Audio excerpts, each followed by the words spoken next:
This is all music that Rudy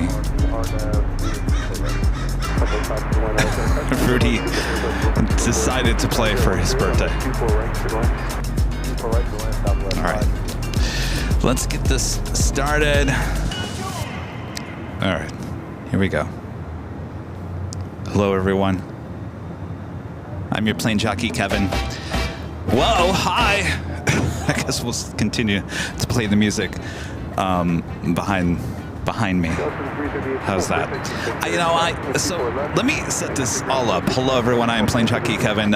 We are reporting to you, going live for the very first time from our new. This is the office. This is the office side. This is not the studio side. The studio, well, the studio has a long way to go. Kevin was working on it the week that I screwed up my arm, and I haven't been able to get back to it, but I'm gonna bring Charlie back from Phoenix, hopefully mid-October, and we're gonna get that studio together. So right now, today, we are actually in the office side of the World Headquarters for AIRLINE Videos Live.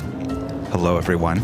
So the studio is actually right in front of me. It's the opposite side of this whole area here, and I can't wait to get that together because that is going to be absolutely amazing. That is the area that has all the Southwest seats, the big Delta 737-200 model, and all that jazz. I've tried to kind of include as many models as I could. I probably went a little overboard here in the office. No, the office is not really filled with too many models, but today it is just for looks. Just for looks. So thanks you guys for tuning in for this pop-up Q&A here on AIRLINE Videos Live. Now let me explain to you exactly what this is all about. Some of you guys are like, Lufthansa is on short final. Kevin, are you gonna get it? Unfortunately, there are no planes here today, and I will explain to you the thought of today originally was going to be planes. By the way, I still have a microphone. You can hear the planes heading into LAX. We've got that. We also have ATC up in case we hear our friends later tater or tater tots. So we do have audio from LAX and we do have ATC. And of course we got a little music in the background just to keep things moving and grooving here. I have gone into this with no plans to talk about anything specific, so this is what I'm going to call a Q&A. So this gives you a chance to ask me any questions. Now, a lot of times, here, what do we got? Oh, that sounds, so we're going to play Name That Tune. What does that sound like? I'm going to say a 737-800 or 900. All right. All right. So that's a commercial plane on the monitor back there. So let me start this over. So this is going to be Q&A. This is something that we do sometimes at the end of our PTS streams after a long day of plane spotting, and a lot of you guys like to just ask your plane jockey Kevin some questions. Of course, I like to answer any questions that you guys throw at me. Now, if you guys have been following, the channel lately, you know that I had surgery on my shoulder 2 weeks ago tomorrow. I can't believe it's been 2 weeks already. I'm still very sore. My arm right now, let me try not to. My arm right now is not in a sling, as you can see. I have not had it in a sling since Sunday's show. The second we got done with Sunday's show, I felt like I had just been run over by a bus. No doubt I did not go to dinner with the gang on Sunday, because I was pretty dead to the world after 3 days, Friday, Saturday, and Sunday. And more than likely, I probably overdid it. I know I overdid it, so I felt, excuse me, horrible on Sunday. I felt horrible Monday and Tuesday. Yesterday, I was feeling a little bit better. Of course, I came down here to the office, started preparing for this live stream here today, and I probably overdid it again. So, moral of the story is, Kevin, Sit down, simmer down now. And like I told my mom the other day, I have never been through something like this in my life before. So it's new for me. And if you guys all know me, I'm go, go, go. So I'm like, well, we just had the surgery. The surgery's done. We can get back to normal. Well, that's not the case. This is going to take a long time. And my body, certainly on Sunday, said, see, I told you so. Now sit down, relax, and don't do anything. So that's what basically I've been doing for the last couple of days. Now, what is today? Oh, today's Thursday. I should say that the last 3 days, Monday, Tuesday, Wednesday. Today, I've been working on something here on the channel, knowing that I wasn't going to be able to get out to the field, to LAX, as much as I could during the week. So during this whole process of being inside, trying to figure out what I was going to do, we do have some equipment that was going to allow us to do a live stream at LAX with me physically not being there. I know a lot of you guys are scratching your head and saying, well, how is that going to happen?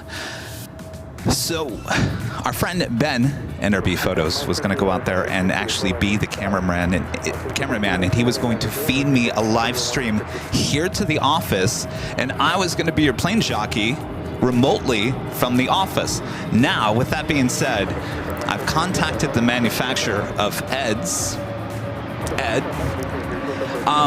We're having a little difficulty with that. So what this was originally going to be today was not a Q&A. It was going to be me sitting here, being your plane jockey, calling the shots while we had a live feed from LAX. Now, I'm not saying that that is completely dead. That won't happen. Hopefully, we'll get that up and running. We'll get that up and running here soon.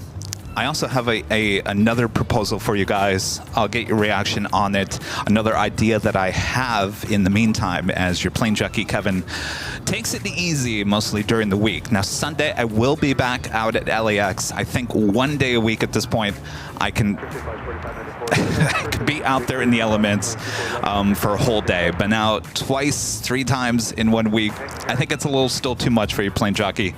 So we'll find ways to get around it.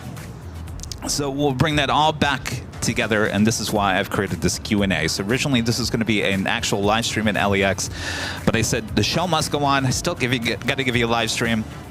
I got the chat going. Thanks you guys for tuning in. And anyway, this is a Q&A, and we'll have a little fun. We'll play Guess That Sound as the planes fly by us here. Speaking of Ben, NRB Photos at the $50 super chat. Thank you so much, Ben. Says, hey, Kevin, love seeing the AVL headquarters. Super cool. Thank you, Ben. Ben was actually going to be helping us here today. Instead, Ben's tipping me $50. Thank you so much, Ben. Thank you so much for your awesome support of the channel and in so many different ways. Thank you so much. All right. Let's see, we also have James becoming a silver member here today. Thank you so much, James. All right. Let me get into the chat. Some of you guys are asking some questions. I want to make sure that we get to them here. Oh, what's that?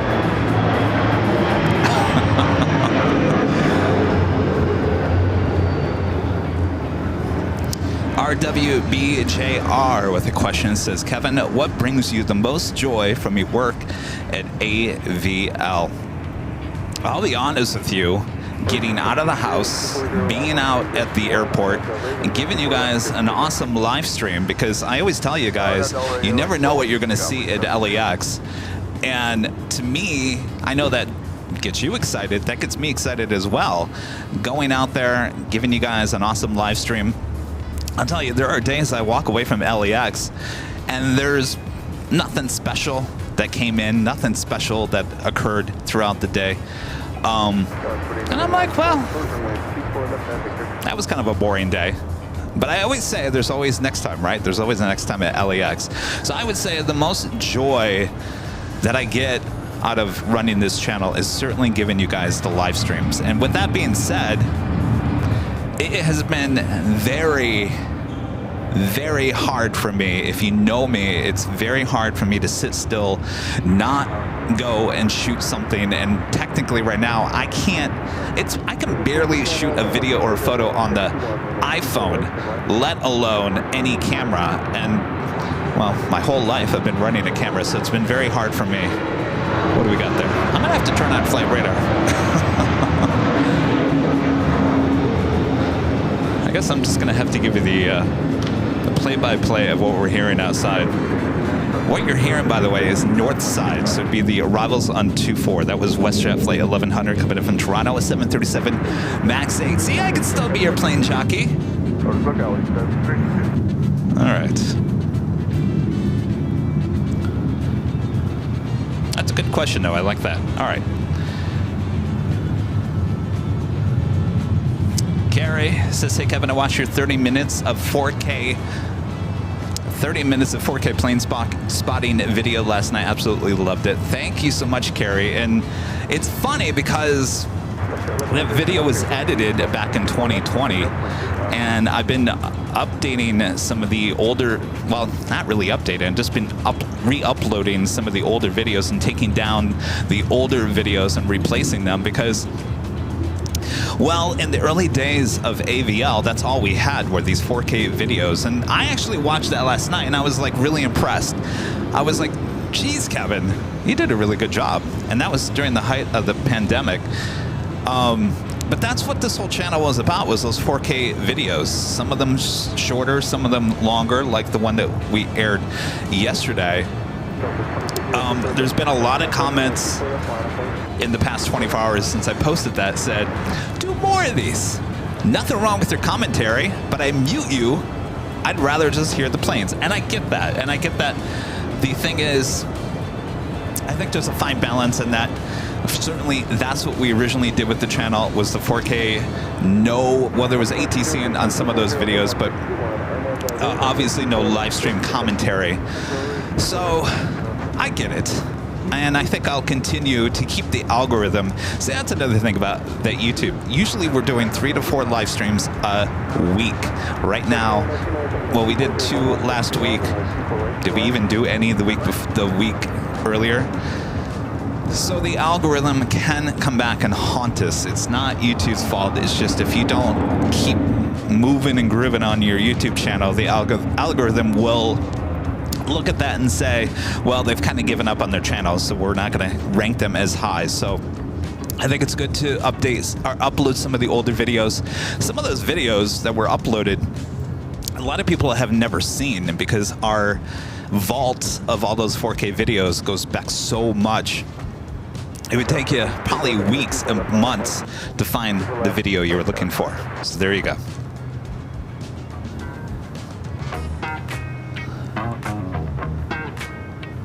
All right, I'm looking at your questions. Samil asking a question. I get asked a lot of question for Kevin. What is your favorite aircraft? You know, it's funny. I ask kids all the time, what is your favorite aircraft? Of course, everyone says the A380, the 747. By the way, there's the retro Lufthansa 747. I think this is 200. I think it was the first one that they ever built. That livery, actually, on their very first 747-200, that's the livery, which is now called the retro livery. Picked that up at the LAX Aviation little get-together. What was that, back in June? It will eventually head over to the studio, but right now I just kind of leave it there. But the question is, what is my favorite aircraft? My favorite aircraft is 727. And I'm trying to think, do I even have a 727 model? No, I don't. No 727 models. I think I got to get on that. 727, 737, 200. Definitely. You're here in a Spirit flight 469, coming in from San Jose. It's an A320neo arriving on 24 right. All right. Robert Brunn. Wow, Robert, with $100 super chat. Thank you so much. Robert says, hi, Kevin. Good to see you. Thank you so much, Robert. Awesome support. Thank you so much. Good to see you as well. Thanks, you guys, for tuning in here today. I just put the alert out, what, about less than an hour ago? I don't even know how many people are watching. It doesn't matter. You're all here. We're all enjoying the first live stream from the official World Headquarters office here in Los Angeles. Robert, thank you so much. That is amazing support. Thank you so much. And Planes, Trains, and Things with the awesome $20 super chat. Thanks so much, Planes, Trains, and Things. Is glad to see you're doing better. Hang in there. Thank you so much, Planes, Trains, and Things. I wish I could sit here and say that, you know, the surgery was 2 weeks tomorrow, and my arm certainly it's getting better, but it's reminding me that this process is going to be a very slow process. When I originally damaged my arm, when I fell on it, you know, I kind of knocked things out of place, and I watched how my arm kind of went and kind of basically put everything back together. This is a much slower process than the original break. And probably the reason for that, as I talked to my mom this morning, she said, well, come on, Kevin, you've got a metal plate, you've got a metal plate and 12 screws going every which way. It looks like a tree. And your body is going to take some time to well, it wants to reject it, first of all, and so it's going to take some time to get over that. And so I have to have people remind me every single day, because I'm the type of person that sits there and goes, why isn't it like this way today? Why is it delayed? Why is it doing this? Why is it doing that? And I have to remind myself this is going to be a very long process, a very long process. I don't start physical therapy, believe it or not, until October 30th. That's over a month away. And until I start physical therapy, and that is on purpose, and that is to allow this arm to basically heal. So I've got another 4 to 5 weeks of complete healing to do before I'm going to start feeling really, well, I shouldn't say really good, but better. But don't worry, every day I can see how things are working in the arm, and they indeed are getting better. It's certainly not getting worse. Today was the day that I officially took the bandage off. Last Thursday I had a follow-up. They took the original bandage off from the actual surgery, looked at it, and then put another one on. A week later, they said, take the second bandage off, which came off today. I took a photo, I sent it to my mom and said, hey, look. She's like, gross. Yeah, I'm not even going to show you. Everything's fine. There's no infection, no nothing, so everything's all good. All right. All right. We've got a little music going on in the background. We've got the planes landing at LAX. We've got your Plane Jockey Kevin here in the World Headquarters.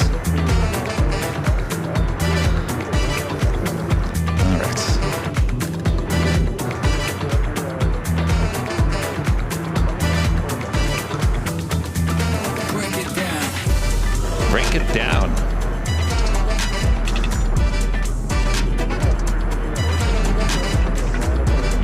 $935 of you guys watching here. My gosh, thank you.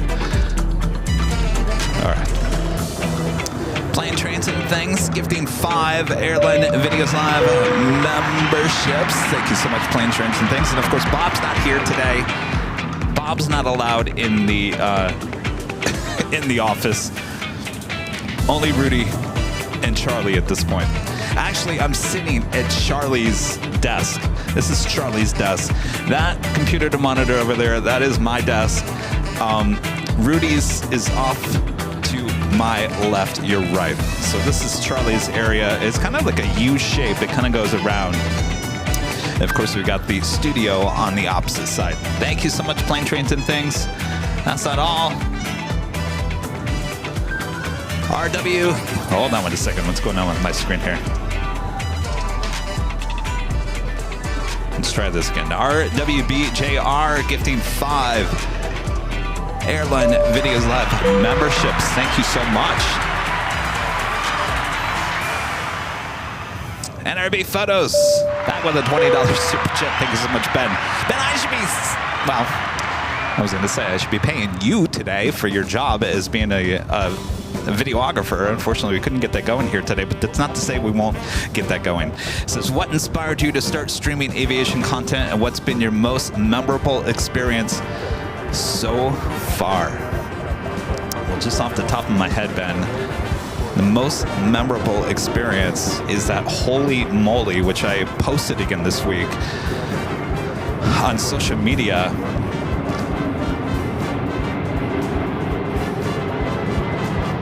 Oh, you guys would probably wonder what we're hearing. That is Spirit Airlines Flight 211 coming in from Vegas in A321neo. Most memorable experience is the Holy Moly, the Lufthansa Queen doing the Bach touch and go landing, whatever you want to call it. I called it the roughest landing we've ever seen. Of course, people will attack your Plane Jockey Kevin on social media and say, well, that wasn't a landing, that was everything in between. Well, no matter what I post on social media, someone's going to come at me and say, you're wrong, you're saying it wrong. I just go with what I first say, and what I first said was that was the roughest landing we've ever saw. So that's what I went with. So that is probably the most memorable moment here on the channel. What got me into this? Well, I've said this many times. Of course, you guys, if you're maybe you're new to the channel, maybe you've been watching the channel for a long time, you know that I was a TV news photojournalist for too many years. That industry, sorry if you work in that industry, maybe I've got some old coworkers watching me right now. It's a dying industry. The whole TV industry is dying. Broadcasting is just, it's on its last leg. It's nothing new. A lot of people are talking about it. I sensed that years ago, and I thought, why can't I,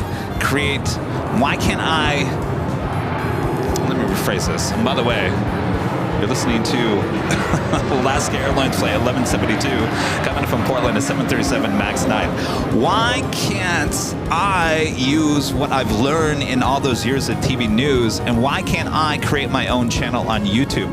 The one thing that really disturbed me in broadcasting was I felt like I was being used. I felt like I was being used. No matter if you had Emmys, how many awards you had, how good or how bad you were, it didn't matter. It was never enough. It was never enough. And that can burn you out after a while. And even if you were really good at what you were doing and all those Emmys, you know, I talk about those Emmys, which I'm looking at. Maybe I can bring them over. Those things never, I mean, did they hurt my career? No. Did they help my career? Probably not. So you work so hard, and where are you getting with that? Basically, you're putting the money in someone else's pocket. So why can't you, me, talking about me, why couldn't I take everything that I had learned from all those years and create my own channel? And that's what this has all become. You know, those goodie bags, the goodie bags, which are over there, those goodie bags were my idea because as a TV news photojournalist, we would be out in the field. When I say field, I mean out in the world. And we'd get parents and kids coming up and seeing the live truck, the TV truck, and say, hey, do you have any t-shirts? Do you have any pins? Do you have any stickers? Do you have anything that says whatever TV station I was working at? And we'd have to say, sorry, no, sorry, our TV station is too cheap.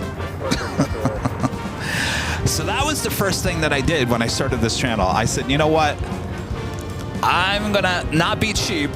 Don't get me wrong, these stickers, many that you see on the back of this computer right there that are in our goodie bags, those goodie bags are not cheap.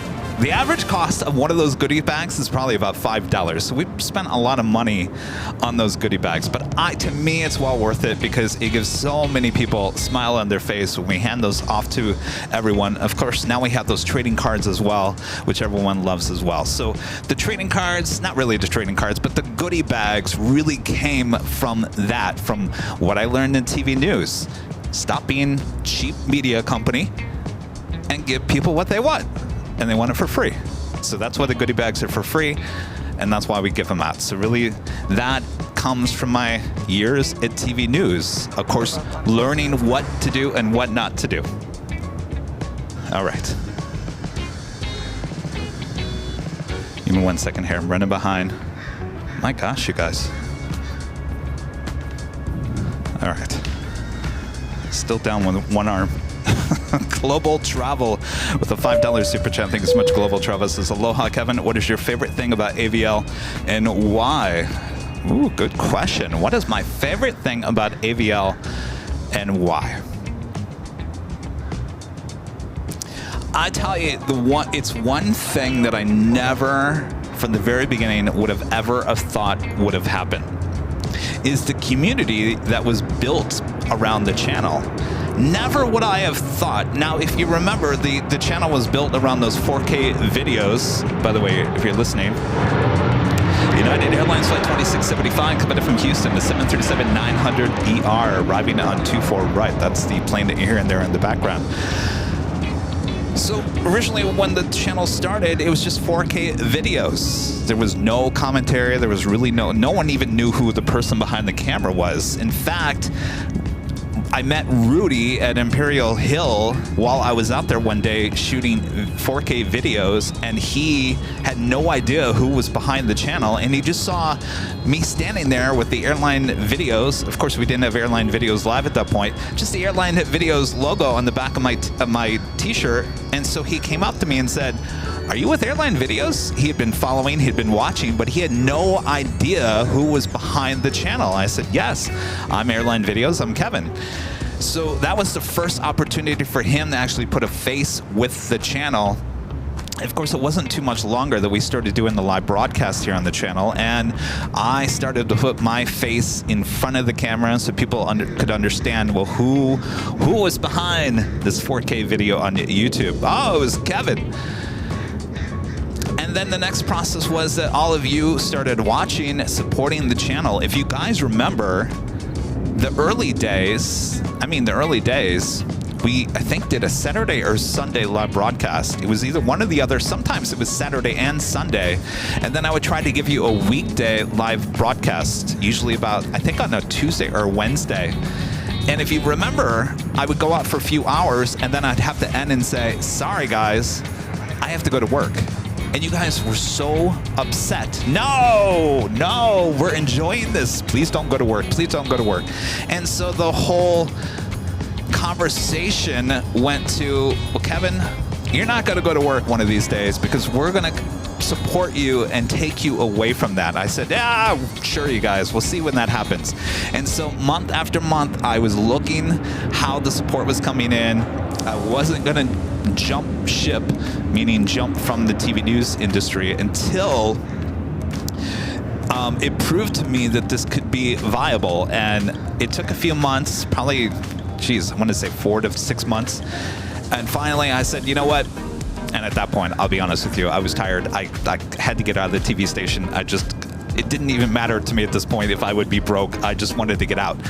And I said, I'm doing it. And so, was it 3 years ago, last month, I officially went full-time and haven't looked back at all. So basically, Global Travel, to answer your question, what is your favorite thing about AVL? My favorite thing about AVL is the community that we have built here. You guys have saved me. I give you guys all credit for taking me away from the industry that I did not want to be a part of anymore. I didn't know what else to do. And so my favorite thing is you guys. You know, there's planes, but without you guys, as I say, we're just broadcasting to the birds, which isn't a bad thing, but I'd rather have you guys. All right. Lots of support coming in here today. Thanks, you guys, so much. I will try to get some of your questions as well. Darren Smith with Super Chat. Thanks so much. Darren says, Kevin, I had my bicep reattached, my forearm bone today, and I am in a sling. Have been signed off of work for 2 months. Darren in Oslo. My gosh, bicep. I'll tell you, that is the one thing that is bothering me, is my bicep, that muscle. Since they went in there, they basically sliced through here and kind of went down a little bit. So best of luck there, Darren. My gosh, heel, take it easy. I know. When you're Plane Jockey Kevin, he's saying, take it easy. Aye. Darren, thank you. Freddie Rodriguez, gifting 5 AIRLINE Videos Live memberships. Thank you so much, Freddie. All right. Are we having fun? Are we having fun? Joni Swanson with a $10 super chat. Thank you so much, Joni. Good to see you. It says, you're looking great, and my little dog is home and doing well. Are you eating that broccoli and ice cream, sending healing energies? I'm eating. Don't worry, I'm eating. I had broccoli the other night. Have I had any ice cream? No. Maybe I should get some ice cream. I'll tell you, I've been doing that DoorDash. That is expensive. That is expensive. Now, when Charlie was here, Charlie would go grab Starbucks sandwiches and coffee for me every morning. And when he left on Monday, since then, I've been doing the DoorDash. Now I get those little egg bites. I get a sandwich, a cold brew coffee, and then I get some yogurt for lunch. Almost $40 with a tip and the delivery fee. 40 bucks. And then last night, I decided to do, what was that called? The sandwich and my gosh, it will come to me. 40 bucks for that as well. So I'm spending money. I'm eating. But I'm trying to eat healthy as well. Had a salad and a sandwich from there. Panera bread. Panera bread. Joni, good to see you. Glad to hear your dog is doing well. Always got to worry about those doggies, don't you? Paul G. asked, does Rita get a desk? No, Rita is not. Well, here's the thing. Rita is a viewer of the channel. Rita is not officially part of the channel. Rita is just a die-hard viewer of the channel. That is what Rita is. Rita is out there hanging out with us, usually on the Sunday show. But technically, Rita is not part of the channel. She's just a very die-hard viewer who likes to hang out at Imperial Hill on Sundays, and I don't blame her. Freddie Rodriguez back with the $10 super chat. Thank you so much, Freddie. Says, get well soon. Thank you so much, Freddie. All right, I'm just trying to get to some of your super chats so I don't get too far behind here, and then I'll try to get into the regular chat. Kevin with a $5 super chat. Thanks so much, Kevin. Says, love the AVL World Headquarters and the live Q&A. Thoughts and prayers to you, Kevin, and your full recovery. When do you return to LAX? I will be back on Sunday for the big Sunday show. Rudy will once again be running the camera. I'll kind of just be sitting around, standing, calling the aircraft and whatnot. So just like you saw last Sunday, we'll be back on Sunday for that. Now next week, all right. Well, let me ask you this. All right, so here's my thought. I'm always thinking. Now, I told you about the concept that we were technically going to do today. Not to say it's not going to happen. It's just it's not working yet. But it's still not dead in the water yet. So we're still working on that. So the question is, here's the question. I have the ability to put a live camera, and it could be 24 hours, 7 days a week, 24/7, lockdown camera, ATC, audio, of one location of LAX. Now here's the thing. This camera cannot move. It cannot move, which means it cannot track anything. The shot would be basically the tower, the theme building, Terminal 1. So you'd see Southwest, and you would see all aircraft lining up, preparing for takeoff on 24 left on the north side. That would be it. Now the camera cannot move. Now the camera would be 24/7, which means it would be overnight, it would be during the day, it would be during the night. That is all I can do at this point to give you guys something a little special. Not to say that will be forever. My fear is that we're going to have a lot of people in the chat saying, why isn't the camera moving? Can you move the camera? So that's why we haven't done it yet. Now, if you guys are all on board and understand that it's a live camera, it cannot move, you will have ATC, you will have the flight tracker on the bottom, you will have audio, you will not have me, but there will be an open chat. As long as you guys understand that the camera cannot move, I'm fine with it. My only fear is that we're going to get a lot of trolls coming in and saying, what is this? The camera doesn't even move. Boring!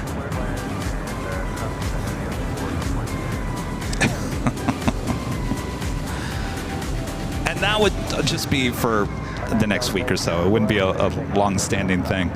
I'm trying to find ways to get live content on the air. You guys, please understand, it's been a struggle for me not to be able to operate a camera, to basically do much of anything, set up, carry equipment. So this has been a struggle for me. If anybody knows me, they know that I'm always go, go, go. I like to, I even like to just go out and shoot video, and I can't do that right now. So this has been an absolute struggle for your Plane Jockey Kevin, and right now I'm just trying to find ways to generate content the best that I can until this arm heals. This arm will heal. It's just going to take some time, and I don't want the channel to suffer. It's my pride and joy. It's my baby. So I will do anything at any cost to continue to give you some type of live content, and that's why we're here in the studio here today. Yeah, we may not see planes. We are hearing planes. The only planes we're going to see today are these fantastic models. A lot of these models given to us by Legend Jane. We'll give you the planes on Sunday, but I'm just thinking outside the box. All right. Let us deal with the trolls. Carlos says, all right. All right. We'll give it a try. How about that? We'll give it a try. We'll see how it goes. All right. Let me get back. Russell with a $10 super chat. Russell with Gemini Jets is the Lufthansa 747 model, is from last January. January? Did I say June? Are we sure? No, that was June. That wasn't January. June. Where's the LAX Tower model and the Spider model? Please check your emails when you can from a few days ago. I did, Russell. Yes, we're on it. Thank you, Russell. The Tower... Let me just move here. I don't want to fall over. If you guys remember this chair that I'm on, I fell over. All right, so the theme building is right here. If you guys remember that. I'll put the theme. I'm just running out of space. Here's the theme building. The LAX Tower is actually over my shoulder, right to the right of the computer monitor. Let's see what's arriving on the north side. Delta Airlines Flight 2272 coming up from SFO on A320. Thank you, Russell Alberts with the $5 super chat. Thanks so much, Alberts. Is the office close to the airport? Looking forward to the new studio. Yes. I can't disclose where it is. Albert, thank you so much. Oliver with the $2 super chat. Thanks so much, Oliver. Says, are you at the H Hotel? I can hear the planes. Not too far from the H Hotel. No. Just wait. If there's a go around on the north side, you'll hear it. You'll definitely hear it. All right. Thank you, Oliver. So back to the idea of lockdown camera. We'll give it a try. We'll give it a try. Hopefully we'll get that up in the next few days, and we'll see how it goes. If it doesn't go well, we'll take it down. But that will, again, be a 24/7 camera. 24/7. Renee with an awesome $20 super chat. Thanks so much, Renee. Says, you're looking amazing, Kevin. Happy you are healing well. Sending healing love from Wisconsin. I love the AVL Headquarters. Thank you so much, Renee. Good to see you. Renee with the plane jockeys, that photo taken, her profile photo with the plane jockeys there at the Dunkin' Donuts in Chicago. You know, while we were there, not to change the mood, that Dunkin' Donuts was actually right down the street. I didn't realize that. The Dunkin' Donuts that we had the meetup there in Chicago was actually just down, I mean just down, like less than a block away from the mobile home park, if you guys remember, there in Chicago, where unfortunately that DC-10 with American crashed into. At Dunkin' Donuts we had the meetup at was just literally less than a block away. I had no idea when we chose that location. Renee, thank you so much. Guess the AVL World Headquarters. This is where it's all done. This is actually not finished either. This, as I said, the week that I screwed up my arm, I was on a mission to get this whole thing together. The studio has a long way to go. I wish I could show it to you, but there's basically the Southwest seats are sitting over there, and that's about it. The backdrops were bought. That was one thing that I was actually getting that day that I actually broke my arm. And so that area will get put together. This area is the office. Still has a lot to do, but I spent the last 24 hours just kind of making it look presentable. Yes, indeed. NICU Nursey with the $10 super chat. Thank you so much, NICU Nursey. Says if they ever take your hardware out, you can ask to keep it. I have some of my own. Happy healing. They told me it's not ever coming out. No, it's not coming out. It's staying in there, and it can stay in there. Yeah, no. The great thing is that the stitches that they put in will dissolve away. No need to get the stitches out, and those screws and that metal plate are going nowhere. That is stuck in my arm for the rest of my life, and I'm okay with that. I'm so okay with that. Oof. Nancy gifting 1 Airline Videos Live membership. Thank you so much, Nancy. And Going Slightly Mad with the $20 super chat. Thanks so much, Going Slightly Mad. This is great setup, Kevin. Best wishes as you continue to heal. By the way, I made it up to the mountains. Yay! Yes, the mountains. There are a lot of fire going up there in the mountain area, holding you guys back there for a few weeks or so. Good to hear. Good to see you last week. Boy, it's been a week already. Friday, the rooftop party at the H Hotel, Spot LAX, was great success. The lampshades and everything in between. Going Slightly Mad, thank you so much. Good to see you. Sarah, the real deal, with the $30 super chat. Thanks so much, Sarah. Good to see you. Says, I love your office. Your planes are gorgeous. Can you remember your first time you realized you were making a big difference to aviation broadcasting? You are the guy. Other streamers try to copy your amazing filming. All right, that's quite the question there. Making a big difference to the aviation broadcasting. And you're just talking about aviation live stream, right, Sarah? You're not talking about the aviation world. Well, you know, and I've said this many, many times, and I think a lot of people kind of jump on me sometimes and say, you aren't the original aviation live streamer, and I know that. I talk about that all the time. Jerry with Big Jet TV has been around for 6-7 years. He was doing it a long time, and there was a few others, one in Amsterdam and one in Manchester, and I think that was pretty much it. There wasn't very many aviation live streamers around the world for many, many, many years, and I think a lot of that had to do with technology. Cell service just not very good, and if you were going to do a live stream like that, then you needed to have really high-end equipment to get it going. So I would watch Jerry. Not too often, but when I did watch it,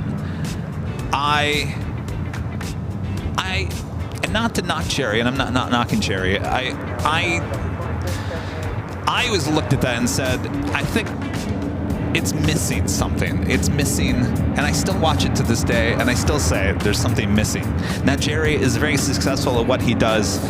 I looked at that as a TV news person and said, I think what's missing is the all that jazz, I like to say. Now, some people like this. A lot of people don't like that. They'd rather just have just straight up broadcasting, no jazz, meaning no music, no graphics, no this, no that.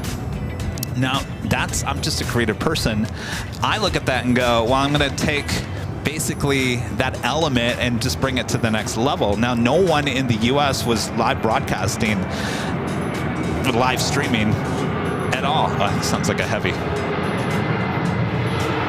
Is that a heavy? No. JetBlue, A321neo. It's like 723 coming in from JFK.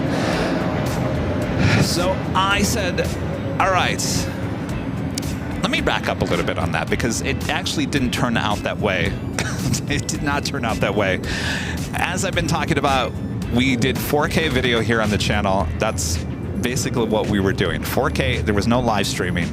Now, with that being said, I did partake in the whole live stream thing in the early days. I think it was, gosh, was it summer of 2020? I started doing some live streams here on the channel. The cell service was horrible around LAX, and I should show you guys sometime. This basically, I've talked about this many times, the live stream was a full screen, and it had the logo, and it had a box of the live camera, and then off to the right-hand side, it had like the live chat.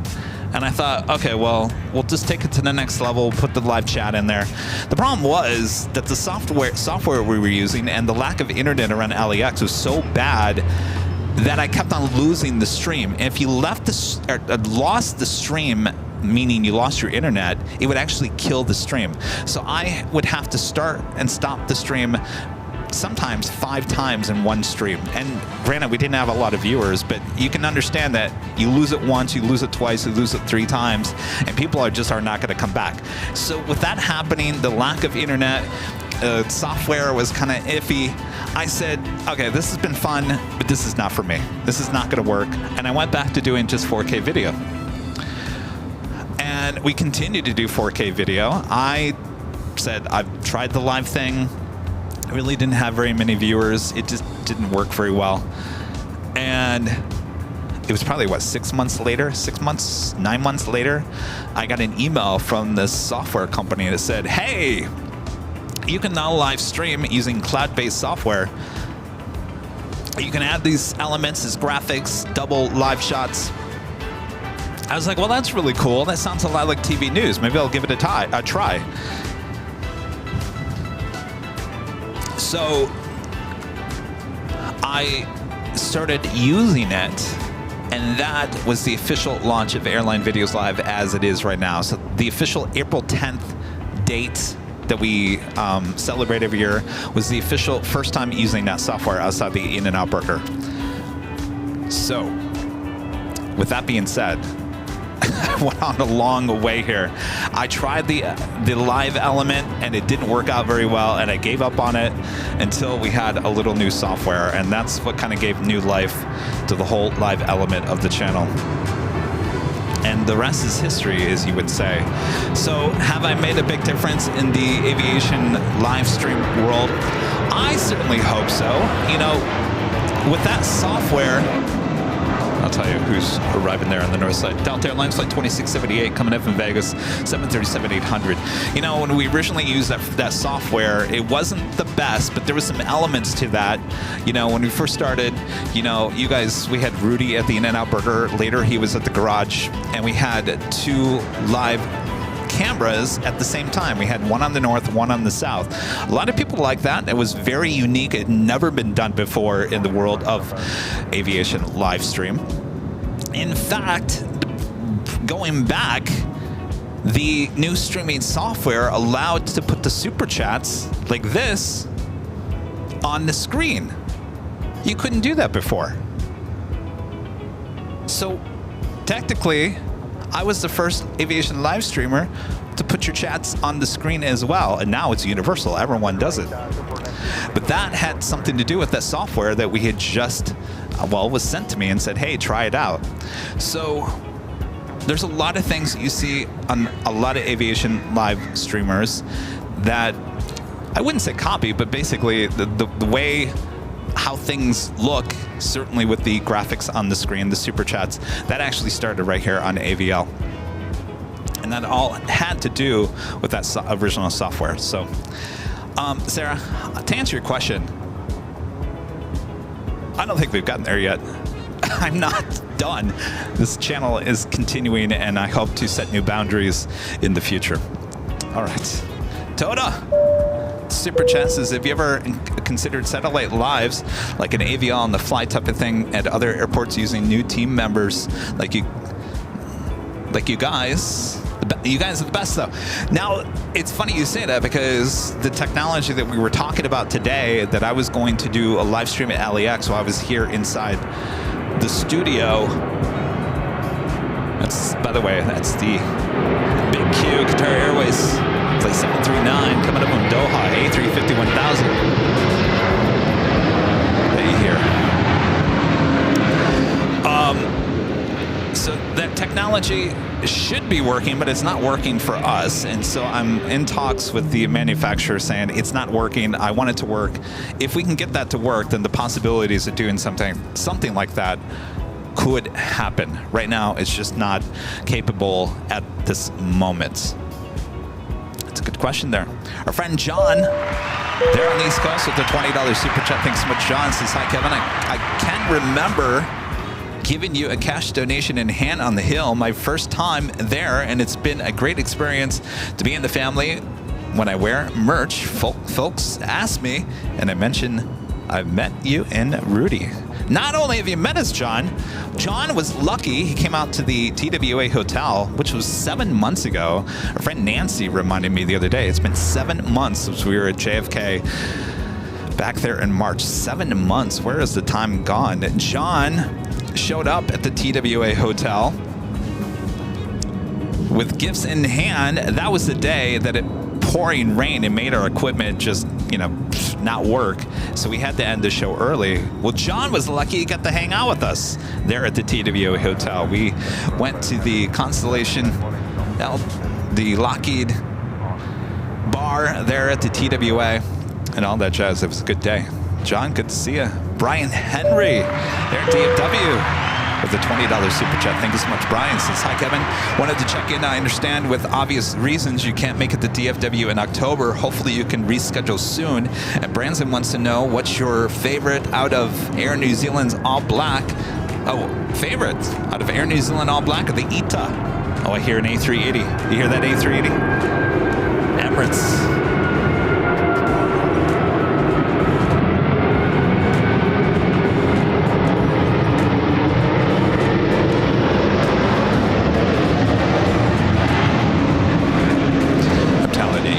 An A380 a mile away. That and the 777-300ER.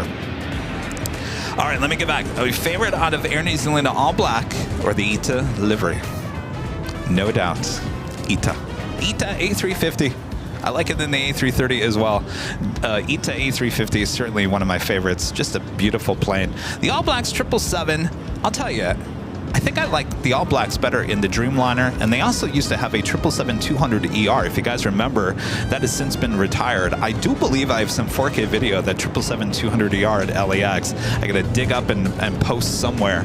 Good to see you, Branson. And back to DFW. I was planning to go there mid-October. Unfortunately, I can't travel at this point, partly because I can't carry anything.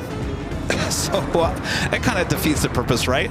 The one thing I thought about this whole time is right before this happened, I got a new case for the camera so I could travel with equipment a little bit better. And that case is heavy. And I've been sitting there thinking, I can't even get the case in the overhead. I couldn't get the case in the overhead. I'd have to ask someone on the plane, can you please help me and get the case in the overhead? How embarrassing. So I will definitely get out there. We'll see how things go. Brian Branson, good to see you guys. Thank you so much for your support.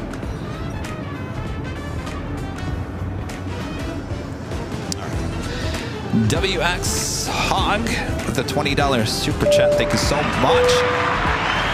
Kevin, after watching your live stream, I realized what sets your stream apart from the others. It is your commentary and banter with Rudy and Gaz. Thank you for the best live aviation stream on YouTube. Get well soon. Thank you, thank you, thank you. Well, you know what? We have a lot of life experiences. I think that's what sets us apart as well. You know, my life as a TV news photographer for over just about 30 years, I have a lot of stories. A lot of you guys say, oh, it's Uncle Kevin's story time. And you guys love to hear all my stories, all the crazy stories of TV news, and all that jazz. So I always have a story for some topic, always. But thank you so much. You know, I can't, you know, back to the live streams, you know, I'm a camera person by heart. That's what I really love to do. And I can't wait to get back to shooting, hopefully in the next couple of weeks. By the way, you're hearing a Virgin Atlantic Flight 7 A350-1000 coming in from London Heathrow.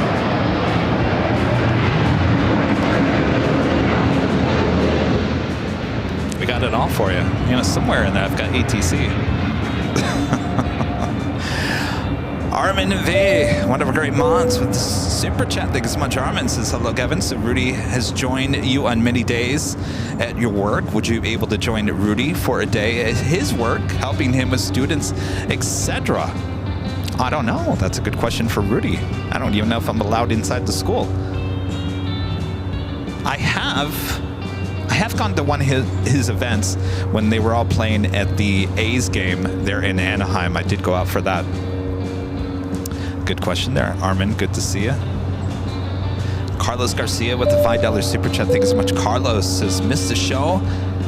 Before the injury, I was busy with my daughter's move to Muskegon and her bighorn sheep hunt in New Mexico wilderness. By the way, I love the Grand Rapids stream, a great airport. It was not a lot of fun. That was one of my favorites this past summer. Good old Muskegon, Michigan. Thank you so much, Carlos. Phoenix Pete with the $5 super chat. Thanks so much, Pete. Says, had a great time at Spot LAX. Friday night, even won at Korean Air, 777, and Gemini 200. And of course, seeing you and Rudy. Well, congratulations. Lots of winners there, but we had just about 100 of the Gemini 1 and 200 scale models.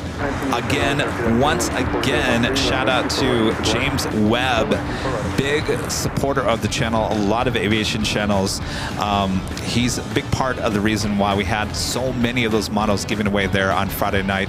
And of course, a shout out to Gemini Chat's Airplane Shop. All the guys there helping us with all those models as well. I think next year is going to be even better. Guaranteed. Guaranteed. All right, let me get back to the regular live chat. So this is a Q&A. And Ben, NRP Photos, upgrading to diamond status here today. Thank you so much, Ben. Awesome upgrade there.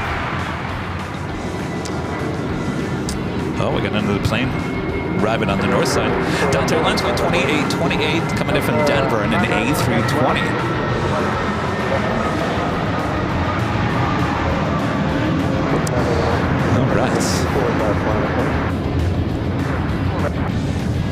All right.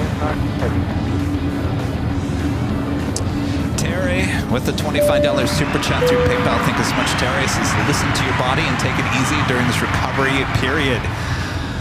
You know what, Terry? You're right. And I learned that after the weekend.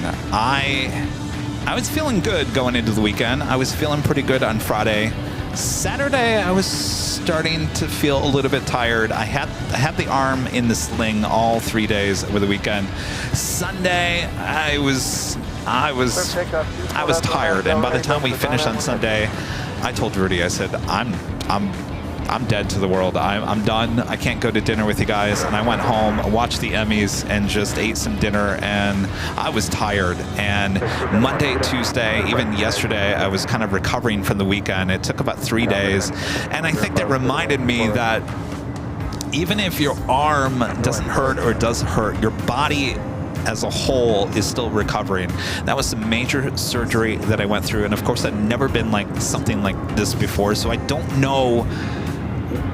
This is all new to me, so I don't understand how your body works in that sense. Does that make any sense? And I was reminded on Sunday that, Kev, you're not going to be able to do what you did a few months ago. So just take it easy. This will pass, but just do not overdo it, because every time you overdo it, you're just going to delay the process of getting back out there. So, you know, Ben, NRB Photos, you know, he was going to be the camera guy today for a remote broadcast, and he asked me yesterday, he said, well, can't you come out to LAX and just stand out there with me? And I said, no. I said, I'll do it on Sunday, but 2 days is too much. I've got to sit here, take it easy in the air conditioning, try not to move anything, try not to do anything, because the last thing I want to do is push this recovery longer. I'm already annoyed enough that I don't want this to go on any longer. So I'm trying to lay as low as I can during the week. And I thought, well, if I could just sit here and give you guys, you know, a Q&A live stream, then that's what we're going to do. But I've learned my lesson. Kevin's not going to extend himself. And if I feel like I'm extending myself on Sunday a little bit, then I will probably just kind of walk away for a few minutes, go sit down somewhere and kind of relax. So my main mission is to get this done and over with as soon as possible. And the only way that's going to happen is by simmer down now. Randy Schwartz with a $10 super chat. Thanks so much. Randy says, has the picture arrived? You know, Randy, I haven't been able to check the P.O. box. We went there hoping that we were going to get there before it closed last Saturday, and we got there about 3:30, and unfortunately the P.O. box closes at 3 on Saturday. So the mission is to go back to the P.O. box this Saturday, so hopefully we'll have it. Randy, thank you so much. Jose F with a $5 super chat says, Alien Dance. Alien Dance, huh? All right. Let me get back to the main chat here.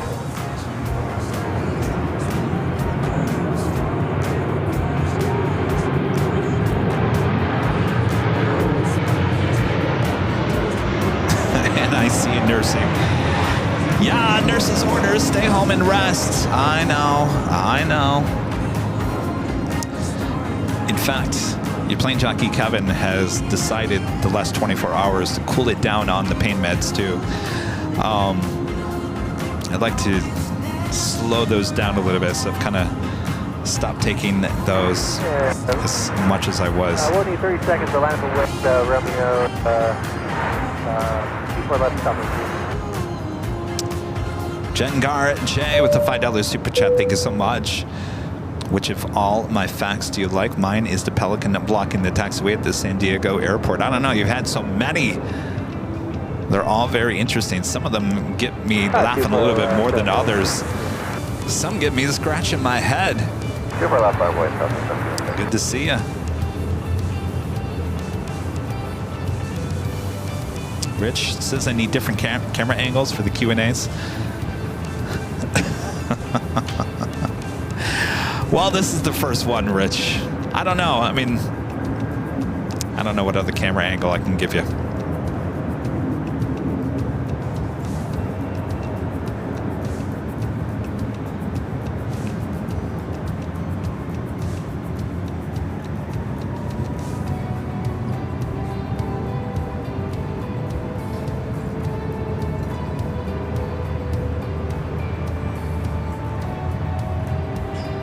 All right, so this is a Q&A. So if you have any questions for your Plane Jockey Kevin, let me know. I'm looking at the chat now. Our next arrival on the north side is Delta Airlines Flight 687 coming in from Atlanta, and A321neo. Well, let me ask you guys.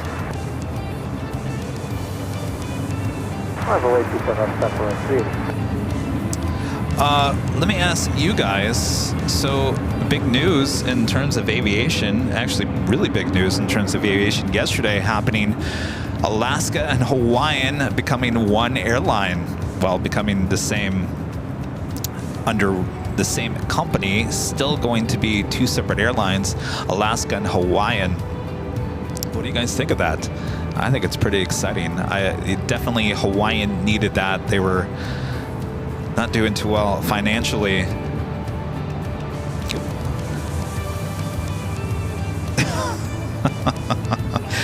Rich says left profile, right profile, overhead aerial view. Well, maybe I could turn this into a cooking show. I've been watching a lot of Food Network this week. Of course, they have all their Halloween baking shows. You know, all those shows on Food Network.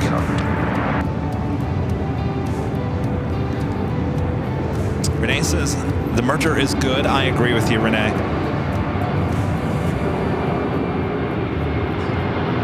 Beth asking Kevin, did you get the drawing I sent you framed it yet? No, like I said, I haven't checked into the PO box in probably a couple of weeks, so we're going to do that on Saturday.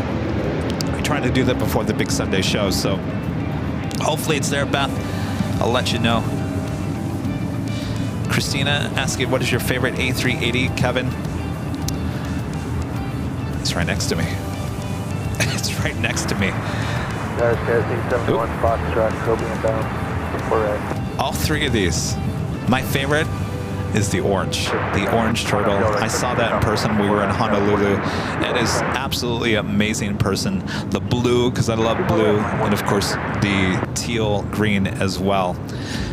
All three of these models given to Plane Jockey Kevin by Legend Jane. They are absolutely beautiful. A lot of these models from Legend Jane, including one that you can't see off camera over here. Cargo Lux, not without my mask. Livery, beautiful model, given to you by Legend Jane. Of course, one of my favorite 777s in person, not just by the model, but the actual one I used to absolutely love to video here at LAX, BB-8, Star Wars BB-8s, ANA 777-300ER. That was all-time favorites. If that was coming in, Kevin got his camera out and headed out to LAX.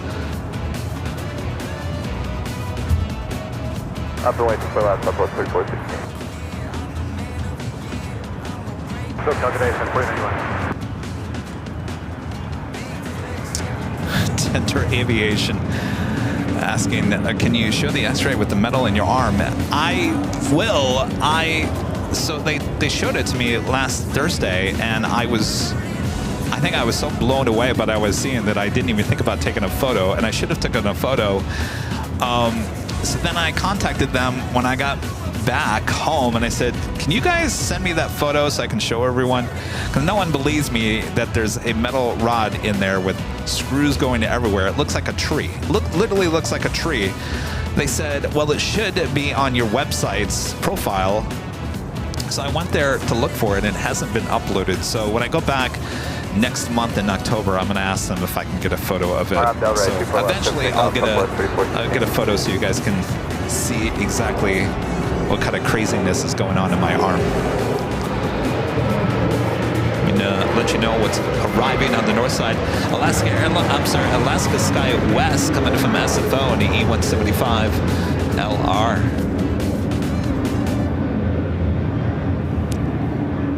Flights Aviation with the awesome super chat. Thanks so much, Flights Aviation. Says, hi, Kevin. Don't worry. You'll be back, streaming 3 days a week. It's just going to take some time. Recovery is always hard, but the AVL community is still here together. You are absolutely right. Thanks, you guys. And what better way to get you all together than here on a Q&A? Yeah, we don't have the planes here today. We've got your Plane Jockey Kevin. Of course, I got all of you in the chat, all just hanging out, enjoying some tunes, some sounds of some planes, and some Q&A. Y'all love the Q&A. Anthony Summers, $5 super chat. Thanks so much, Anthony. He says, hi, Kevin. You have to always take care of yourself first, my friend. I know, Anthony. My mom has been telling me that for years on end. Yes, indeed. Right, clear to You're absolutely right. you know, since this has happened, you know, I've been through a lot of medical tests just to make sure that, you know, I could go through the surgery and whatnot. And I ran through a lot of tests, and I'm pretty healthy. I'm really healthy, and so it was good to kind of make sure that I'm, you know, in the right frame of mind on that. So so I feel good. I'm a healthy person. I really have. Here's the thing. I have taken.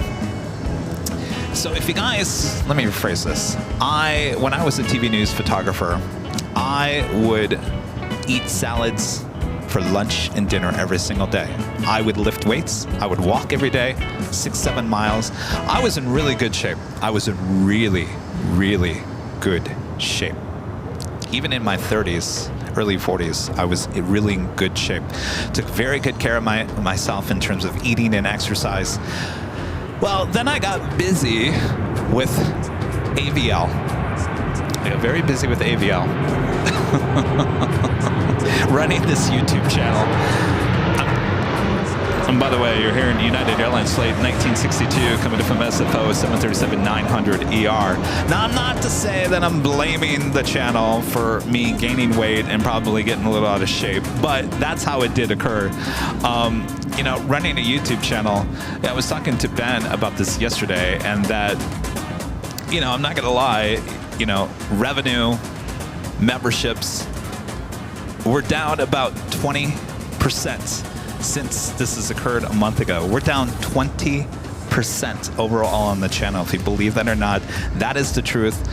Transparency at its best. And I was telling Ben about that yesterday. I said, we're down 20%. Hopefully it stops at 20% because we lose about 100 memberships a day since this has occurred.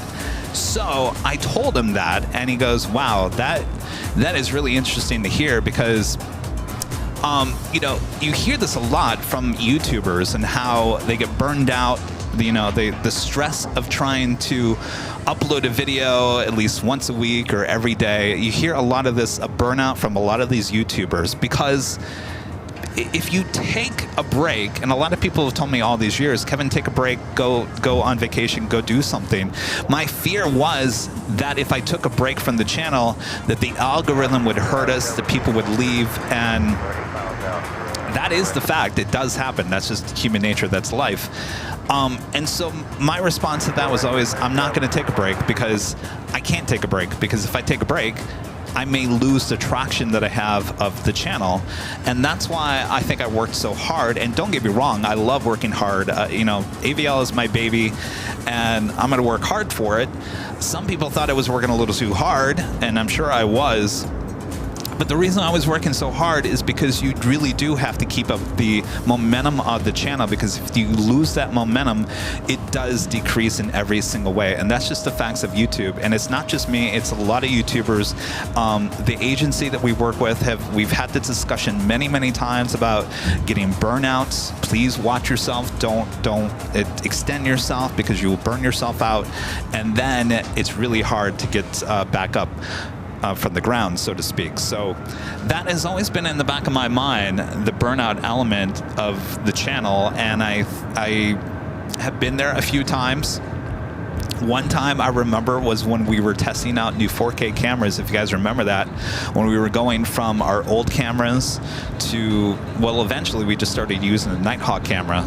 Should have went to that in the first place. But if you guys remember, I was buying a new camera and testing it out every week. Remember that? Giving you guys a ton of extra live streams.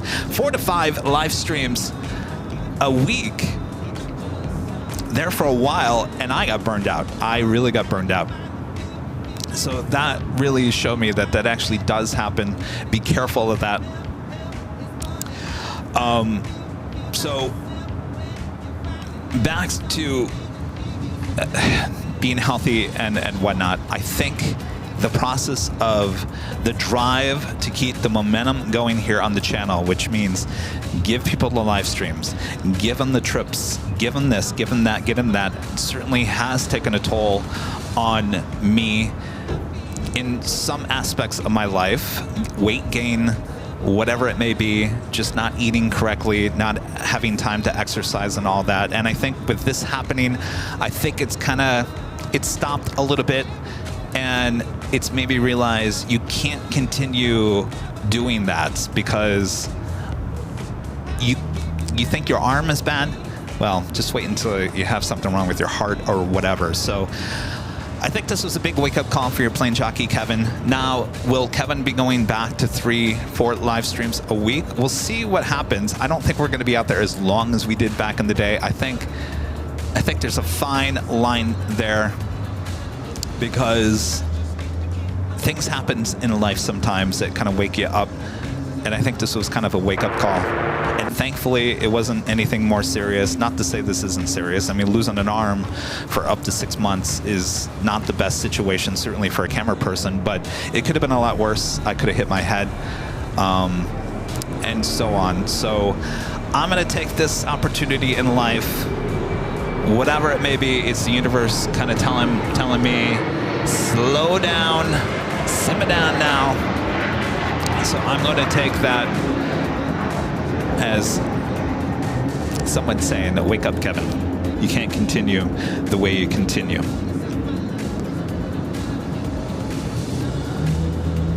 But like I said, you still have to keep the momentum of the YouTube channel, and so that's always the fear that I always have in the back of my mind. And I'm seeing it right now, and I'm just being honest with you. We're down 20% overall here on the YouTube channel. It's fine. Hopefully that's it. Hopefully it doesn't dip any more than that. But that's the facts. That's the facts. It is what it is.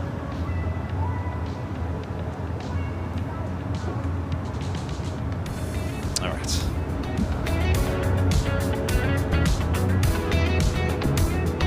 Is it Flugmodus with a super chat? Says Rams or Chargers? You have to choose. Any given day, I'd say the Rams. Absolutely the Rams. They're not looking very good this year. No, the Chargers are actually looking better. Obviously, with the new coach, the Chargers are 2-0. I don't even think the Rams have won a game so far this year. Of course, it's early in the season. I still am a diehard Rams fan, only because I covered the Rams when they came back here to LA in the Coliseum for many, many years when I was working at TV News. I don't know. I guess I could change. I could change into a Chargers fan. At least we have two to choose from, right? You don't get that in every market. Sarah, the real deal, back with a $3 super chat. Thank you so much, Sarah. Is that Rudy behind you? It is Rudy behind you. Thank you, Sarah. And our legend, Jane, gifting 20 Airline Videos Live memberships. Thank you so much, Jane. Oh, see, Jane's got the orange turtle in her profile photo as well. It's the exact same model. Beautiful. Jane, thank you so much. Amazing support from Legend Jane. Yay! Thank you, Jane. And Fletcher R. Smith, gifting 5 Airline Videos Live memberships. Thank you so much, Fletcher. Appreciate that awesome support as well. All right, stand by 1 second here.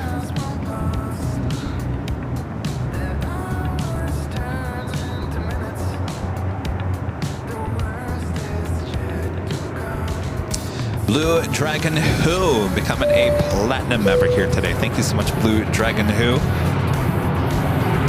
right, what do we got flying outside?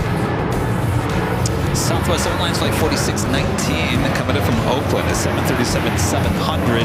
That will be followed by SAS flight 931 coming in from Copenhagen and A350-900 just over downtown Los Angeles. On the Pond Airways flight 126 coming in from Tokyo Haneda 787-9 Dreamliner. There's also Cathay Pacific flight 882 coming in from Hong Kong on a 777-300ER just 9 minutes away. Also north side arrival.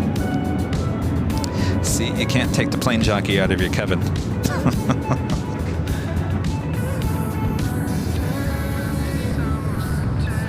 All right. Let me Let me get up to speed here real quick. Stand by.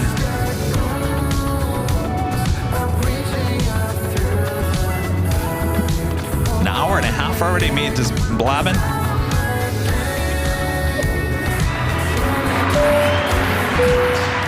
Ron Bag with a $15 super chat through PayPal. Thanks so much, Ron. Says thanks for your working today. You will succeed because you care and have your fans. Thank you so much, Ron. How many people are here right now? Oh, just under 1,000. Not too bad. No planes. About 1,000 people tuning in today, including you, Ron. Thank you so much. Appreciate that. And by the way, hit that like button. It does count. It does count. You're here in SAS.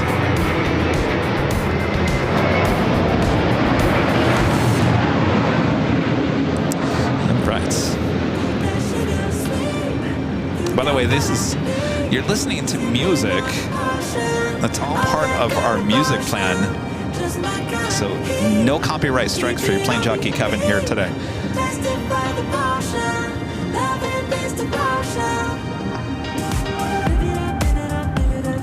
Oh, 1,000 likes?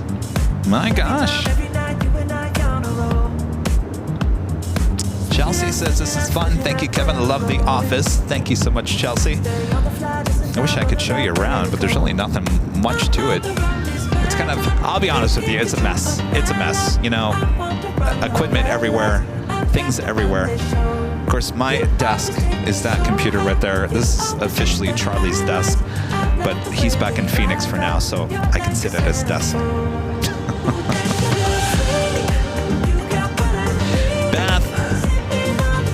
Asking a question I get asked a lot. Kevin, what is your favorite plane and why is it Yankee Tango? Well, how do you think that's, what do you think that's my favorite?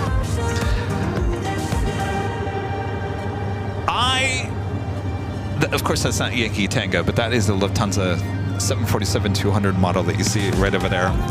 I'll be honest with you, I like that livery and I like that on a 747. I like the stripe. We got to bring the stripes back to the airline industry. Stripes, please.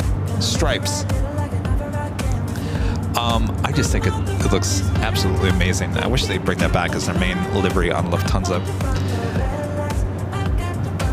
So it's really, I don't even think it's about the 747. I just like the retro livery on that 747-8 with Lufthansa.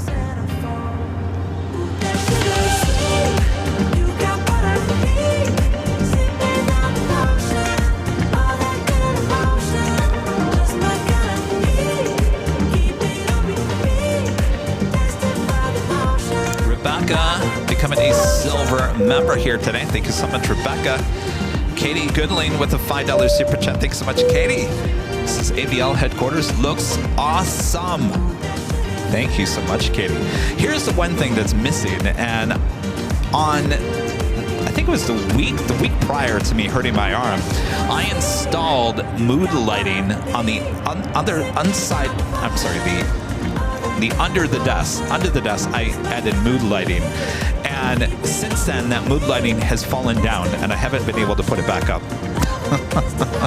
But there is mood lighting, and that was the one key. The one key to this office that I wanted was mood lighting. And right now, the overhead lights are on. The light is on the camera light.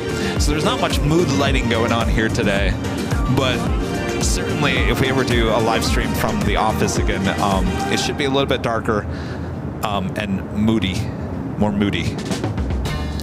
Certainly that will come as we get closer to the winter time.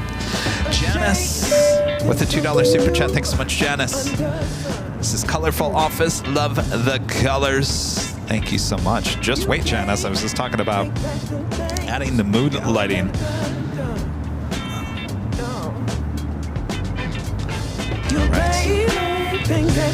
Next arrival on the north side that you're going to be hearing is on the Airways flight 126 coming up from Tokyo Haneda 787-9 Dreamliner. You're actually hearing Singapore 777-300ER heading to Tokyo Narita flight 11.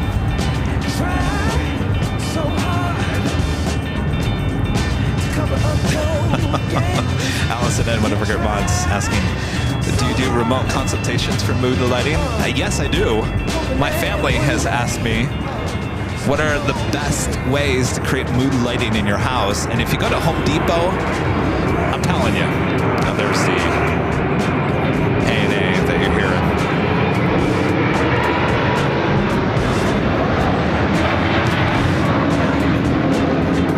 It's kind of cool. We can hear the plane still. If you go to Home Depot, there are so many ways to create mood lighting within your house now. Lots of cheaper ways as well. It is amazing. Strips, bulbs, you name it, they got it. Go to Home Depot. You'd be amazed on what you can see there.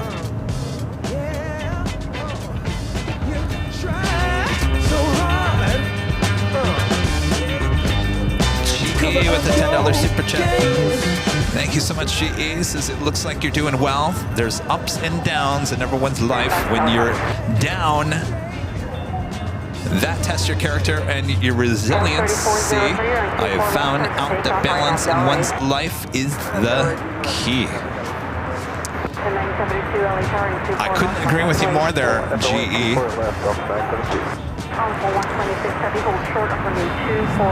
Like I was just talking about, I think I have to figure out a way to convince myself that even if you take a couple of days to go on vacation for a few days, that the world isn't going to turn upside down on you, Kevin.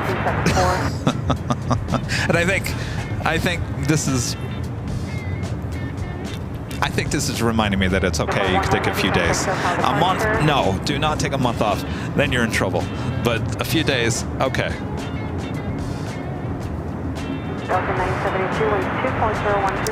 Val, hello Val with the $5 super chat. Thanks so much, Val. Says Kevin, don't worry about things so much. We Gen Xers are a tough breed. After all, we're the OG latchkey kids. We rule the world. You know what's so funny about that, Val, is I've been watching a lot of TV and a lot of movies lately, and if you guys have noticed, a lot of the movies are now based in the 80s. Have you guys noticed that? What movie was I watching the other day? Oh, it was a weird movie. It was called Five Nights at Freddy's. I think it was a horror film. I think. It was interesting. I'm not going to say it was horrible. It was okay. It was decent enough. It was, I think, taking place in the 80s, if not the early 90s, but it was based on one of those Showbiz pizzas, Chuck E. Cheese's from the 80s. And I think the whole nostalgia from the 80s of when we were kids growing up, now that we're in control, like you say, and we're CEOs of, businesses and whatnot, that I think the whole 80s, 90s, what we grew up in is kind of new again. If you guys notice this year on a lot of stuff, a lot of fluorescent colors are back in. Remember the fluorescent colors of the early 90s? That bright yellow and pink and blue. That was a big deal in the early 90s. Even Nike came out with a lot of shoes with a lot of those fluorescent colors. I remember I had them. So those things are back in once again, and I'm sure it has a lot to do with that people our age, the Gen Xers, the latchkey kids, are now in control of a lot of things, and we like reliving the past, don't we? Danny B, whatever great mods with the $5 super chat. Thanks so much, Danny. Says, what aviation YouTuber comes even close to this awesome office and studio setup? Congrats, Kevin. I don't know. Of course, this isn't finished, Danny. Just wait. You think this is cool. Wait until we actually get the studio up and running. That is going to be majorly cool. This is nothing. This was actually meant to really not go on camera very much. The studio that is under construction was the main area that was going to go on camera. Of course, that's under construction. All right, I'm going to take a sip of water. I've been talking for almost an hour and 40 minutes with no breaks, so give me 1 second here.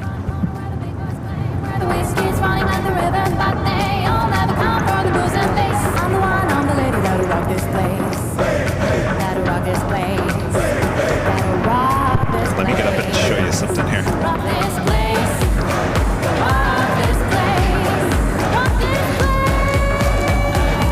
Maybe I can do a little show and tell. I've talked about this about this a few times. If you guys remember, and I actually watched the video the other day, one of our first few BTS videos we ever did was the inaugural flight on what was called Northern Pacific Airways back in the day. By the way, we have another heavy arriving. Cathay Pacific Flight 882 coming up from Hong Kong at 777-300ER.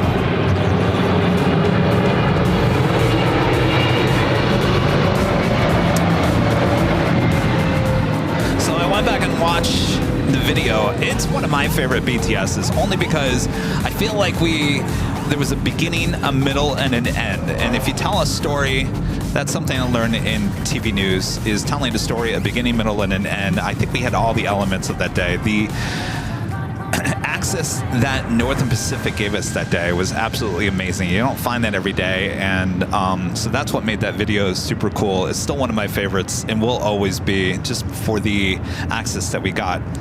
That day, I did pick up one of the Northern Pacific Airways safety cards, if you guys can see that. Of course, they're no longer in business as a commercial carrier, now charter. In fact, I think I read a story the other day that they actually took out the seats and now they're all VIP seating in all of their 757s. So that was one thing I got that day. I don't know if it's even worth anything. I always ask people, is that worth anything? And people are like, no. And I always tell them that I still have an intact cookie from that day, the Northern Pacific Airways sugar cookie that they were giving out at Ontario that day. It's still intact. I mean, it's not crumbled or anything. Is that worth anything? People say no. No. Computer says no. I'm keeping it. I think it's history, right? We'll save it for the museum one of these days. Nobody wants the cookie. Nobody wants the cookie. Of course, they're now called, yes, the New Pacific Airlines, Airways. I think it's still Airways. New Pacific Airways.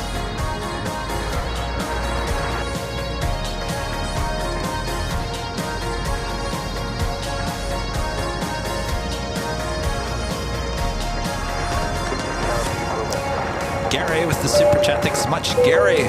Says, Kevin, I love to watch AVL and Jerry on Big Jet here in the UK. You both have different styles of broadcasting, but I love both channels equally, as you're both equally passionate about what you do. Thank you so much, Gary. And I was talking about Jerry earlier, and nothing against Jerry. I like Jerry. In fact, Jerry came out here, almost 2 years ago. I gave him the 13th location high atop the H Hotel. Basically had to drag him off that day. If you guys remember, it was a Saturday. He was up there for 12 hours. If you know Jerry doesn't do 12-hour live streams. He was loving our location. So I've met Jerry. We've done a podcast with Jerry. Shout out to Jerry. He is the OG. He is the first aviation live streamer ever in this world. No denying that. And as I said, I just used to watch Jerry, and I thought, well, I'm just going to take this to another level. I'm just going to turn it into more of a TV broadcast. And so that was my whole inspiration. Not that I was setting out to copy Jerry in any way. Like you said, we both have different styles. You either love it or you hate it. And that, in terms of me too, a lot of people don't like us as well. And I get it. I get it. You're not going to like everything. Flu Modus back with a super chat. Thank you so much. This is how many years AVL will still be around. Started flight school this year and really love to fly into LAX when you're live. Long haul is years away though. Well, congratulations. How many years will AVL still be around? I have no idea. I've thought about that a few times. Not recently, but in the past. TV shows. Think about like Seinfeld. Seinfeld was on for what, 10 seasons? Maybe 7 seasons? TV shows that are on TV only last for so long. Well, there's some shows like The Simpsons that are still on after what, 30 years? I think with the world of aviation live stream, I don't think a channel like this will ever get to the point where it gets old and people move on. Now, of course, people will move on and get tired of maybe the same things that go on at certain airports. But the thing is, you know, aviation is constantly changing. You never know what's around the corner. I mean, look at the news this past week of Alaska and Hawaiian merging. What is that gonna? How is that gonna look like in the coming months? Are we gonna see a new livery pop up? So there's always things changing in the world of aviation, and I think that's what makes it so exciting. Certainly, when we're out at the airport, you never know what you're gonna see. We could have another holy moly moment. A new livery pop up, a new aircraft. I mean, just wait until Boeing comes up with their new 797. How exciting will that be to see those first planes come out? So I don't think there's a run time on how long this channel will be around. I think as long as you keep it relevant and you keep up to date, people will still watch. Now, will I be your plane jockey for the remainder of the channel? I have no idea. Maybe you'll get tired of me.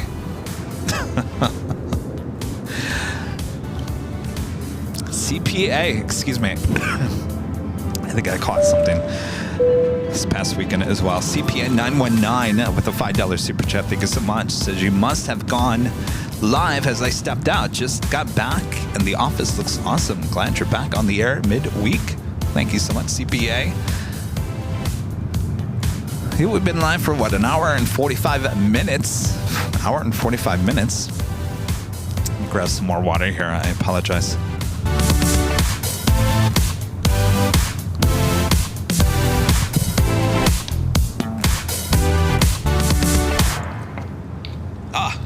Of course, that music was N. All right. Some of this music, you guys, might sound familiar to you. John Zoller. Hello, John, with a $5 super chat. Thanks so much, John. Says flying into LAX tomorrow afternoon. See you and Rudy on Sunday morning. Go Niners. Stay well. By the way, best place to eat in Santa Monica or Venice on Saturday.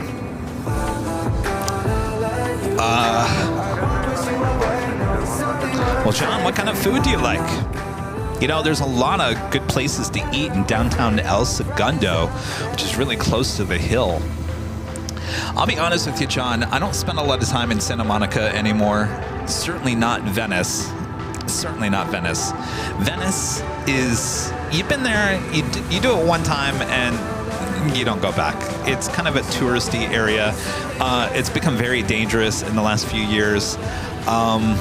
I'll be honest with you, you're not going to find, if you're looking for fine dining, you might find a few places in Venice, but that's not the first place I'd probably look. Santa Monica, of course, there's places to eat in downtown Santa Monica, but I'll be honest with you, Santa Monica, it's having a rough few years as well.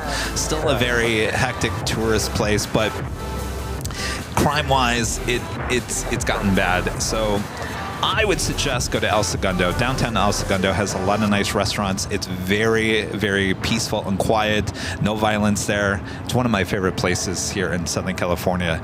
Downtown El Segundo, just south of the hill, would be my choice. We'll see you soon, John. Reverse Ops. Hello, Patrick, with the $8.08 super chat. Thank you so much, Patrick.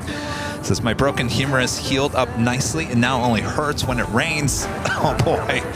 Speedy recover. Aloha.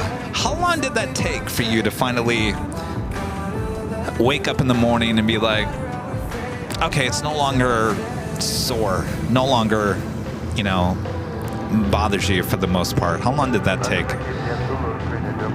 I'm waiting for that. Anthony Summers back with a $5 super chat. Thanks so much, Anthony. Says, don't forget about us boomers. Oh, yes. You boomers. Of course, my dad, my mom, boomers. Thank you, Anthony. Callie Mobile Video. $2 super chat. Says, love the AVL studio. Heal up Honolulu, Honolulu, Honolulu. I want to get back to Honolulu. You know, that's the hardest thing right now for me, is not being able to travel, certainly not being able to run the camera, not being able to do anything, but certainly getting on a plane and traveling. I was really enjoying it. We did a lot this past summer, and I had plans to do more this fall. DFW, I was trying to get out back to Washington, D.C., to Reagan. And I really want to get back to Honolulu. I absolutely loved it there. I had a great time. We were also trying to get back up to Alaska as well. So a little disappointing. This all occurred when it did. But good news is this will all pass. We'll get back to getting on the road again.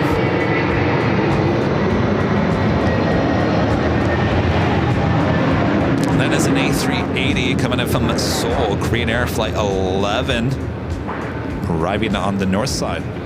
Network, $3 super chat. Thanks so much, Network. John back with the $2 super chat says Italian or Mexican in El Segundo. Price, please. Italian. Is there Italian in El Segundo? I think there is. There is a really good Mexican. It's more like Tex-Mex. I'm gonna have to look it up. Is it Seoul? Seoul?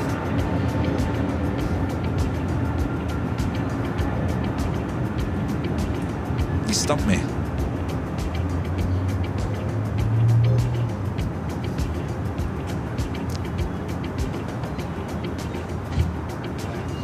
All right, I'm looking it up right now. Sausal, S-A-U-S-A-L, really good restaurant. So it says seasonal Cal-Mex fare. It's really good, John. That would be my go-to place there in El Segundo. Sausal, been there many, many times. You like chips and salsa? Their chips are not the traditional triangle chips. They're the large, round chips. They're very, very good. Now, Italian in El Segundo, I'm sure there is. I just don't know off the top of my head. I'll do some research for you, John. Dan Sullivan with the $10 super chat. Thanks so much, Dan. So Kevin is increasing our membership levels, helping you more than a GoFundMe page. And shouldn't you be a Jets fan? Why? Why would? Oh, because of the name. I talked about that with Charlie the other day. I said, I technically should be a Jets fan. And I looked that up. And why are the Jets named the Jets? And it had to do, if you look back, Google it, and it's interesting to understand why the Jets are named the Jets. And it had a lot to do with the jet age at that time with TWA and Pan Am there in New York with the new jets, the Boeing 707s. The owner at the time looked at that as the future, the jetting ahead, so to speak, and that's why they decided to call them the Jets, only because of the jet age was well, it just so happened around that same time. And of course, also with the location near LaGuardia and JFK. That's the reason why the Jets are named Jets. Your first question says, are the membership levels helping you more than a GoFundMe page? No. I didn't ever want to do a GoFundMe page. We're not going to do a GoFundMe page. I am not a person to ask for anything. I don't ask anybody. I barely ask for help on anything. A lot of people say, do you want us to bring you any food? Do you want us to bring ice? Do you want us to bring anything? And I say, no, I've got it. No, don't worry about it. It's really okay. From the get-go, I think we've asked you guys just to keep supporting the channel as if nothing ever happened. Unfortunately, and I don't know why this has happened. I know a lot of you guys did upgrade your memberships a couple weeks ago. Unfortunately, I haven't looked today, but we were down 1,000. Over 1,000 memberships from a month ago. So ever since this happened. So it is what it is. Hopefully we can get those membership levels back up. But overall, the channel is down about 20% overall. And it is what it is. With the lack of live streams, it's going to happen. We just hope that people would just continue to help support the channel through memberships. And that's a way to kind of, no matter what happens. So we'll get through it. All right, let me see what's...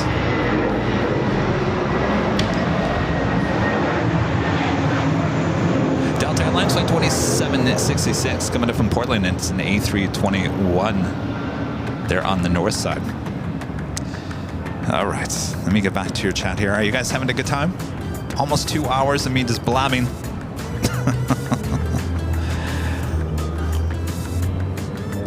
Now, you know, here's the thing about a GoFundMe page. You know, Rudy asked me about that from the get-go, and so there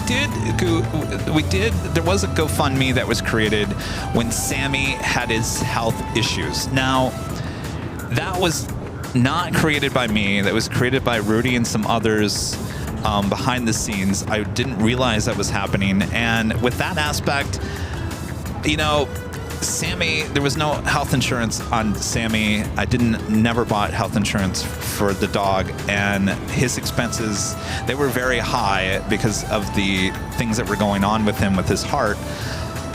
So to me, like, I'm not big on the GoFundMe, but that was a surprise, and I was blown away by the support on the GoFundMe for Sammy, and that was an expense that was pretty high, and at the time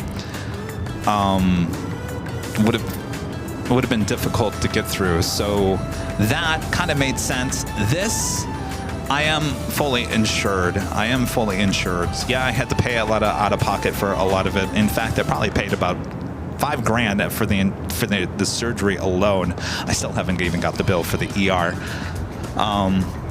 So there's been a lot of expenses out of pocket, but with that being said, it's not going to hurt me in the long run.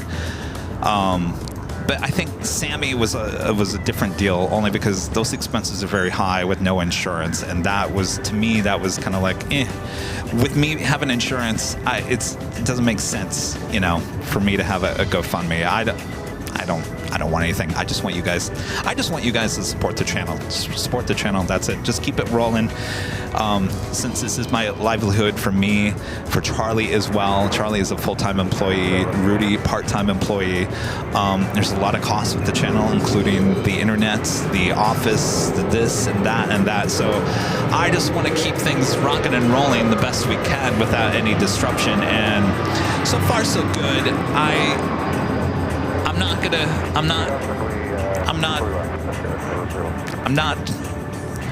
I'm trying to find the word. I'm not freaking out, and I'm not going to freak out.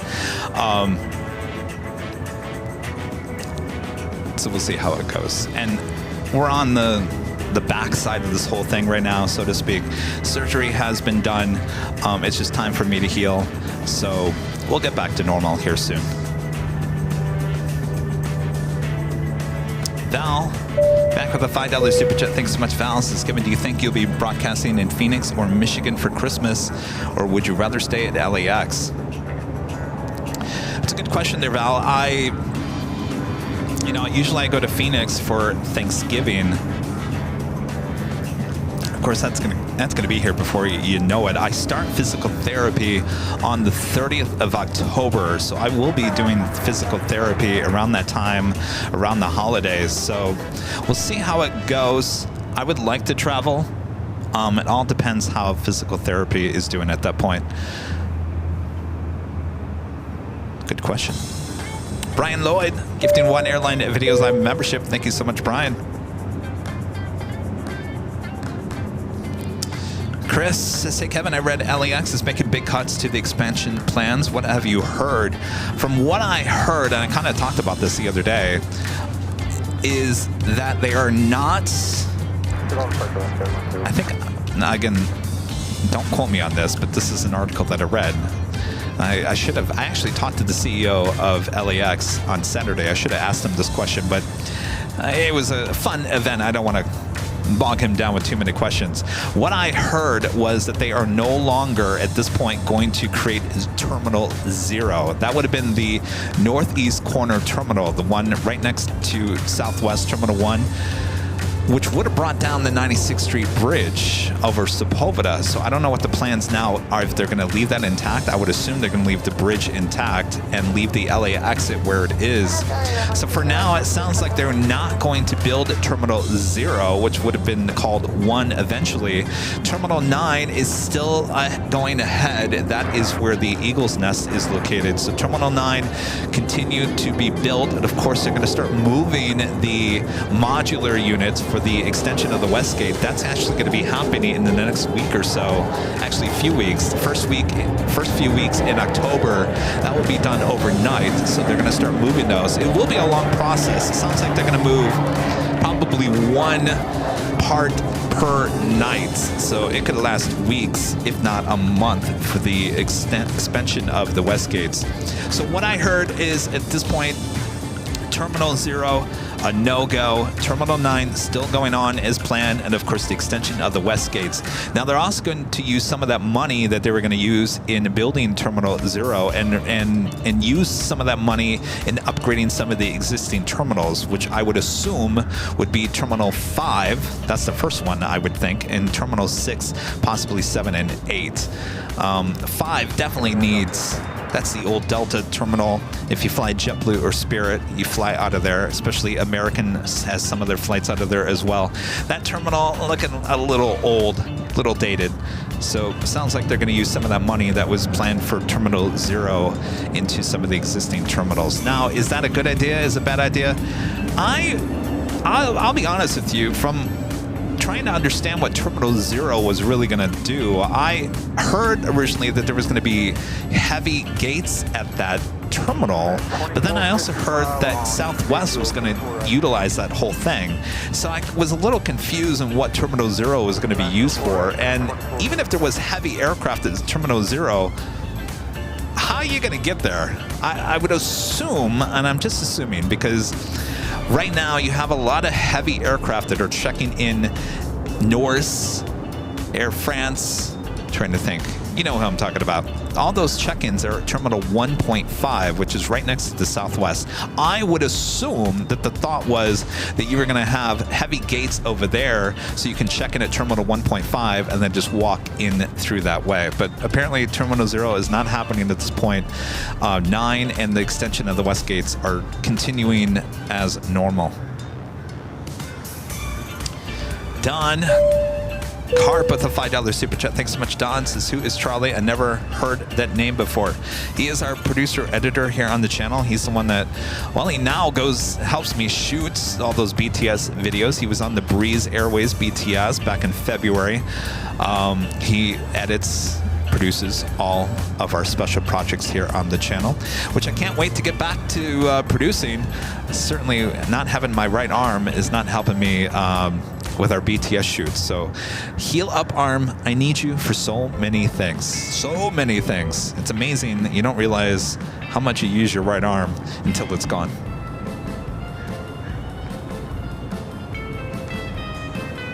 Solo Gal becoming a gold member here today. Thank you so much, Solo Gal. And Amelia upgrading to platinum here today. Thank you so much, Amelia. Appreciate that. And by the way, if you're a Platinum, Diamond, or an Emerald member, there is a 20% off discount code in your membership community tab right here on YouTube. It's good for all merchandise at shopavl.com. A lot of you guys were asking, by the way, for these shirts that I've been wearing, these button-down short sleeve shirts. This is the royal blue. On Sunday I was wearing the navy, and on Friday I'm wearing the black. More than likely you'll see me in the black again on Sunday. So these are button-down shirts. It has the AIRLINE Videos Live logo on the sleeve as well as over here. Nothing on the back, but very comfortable shirts. Those are now at shopavl.com. Again, in the royal blue, the navy, and the black. You guys were asking for those for a while.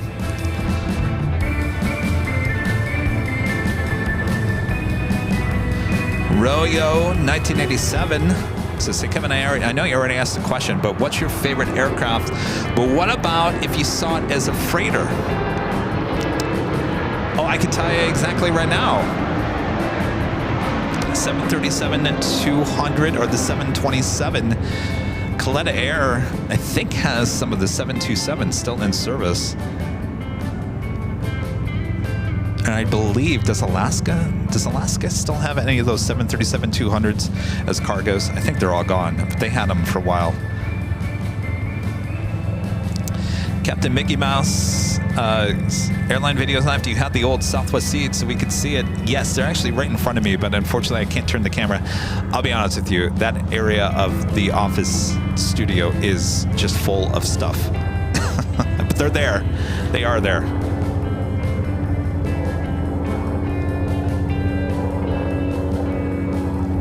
Circle for landing, becoming a gold member. Thank you so much, Circle for landing.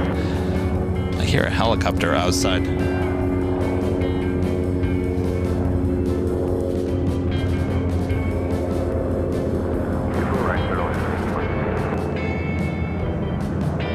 Oh yeah, I hear you guys are talking about the Lufthansa cargo coming back to LAX, bringing back the 777 freighter. You know, we had that here at LAX. Geez, I think they pulled out, less than 6 months before the pandemic. So we have seen them. We used to get the Lufthansa MD-11s here at LAX, and then we had the 777 freighter, and then they vanished.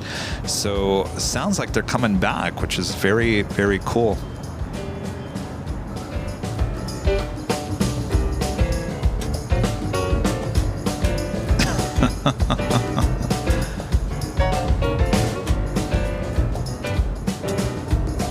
Going Kramen says, did they come in pink?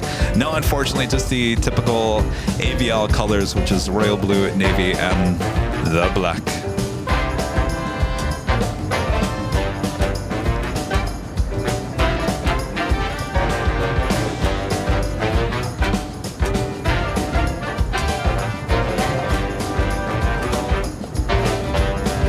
All right, let me know if you have any other questions. Oh, over 2 hours of me just blabbing away. My gosh, I didn't know it was going to be this long. Hopefully you guys are having a great... I can't believe it's Thursday already. Tomorrow is Friday.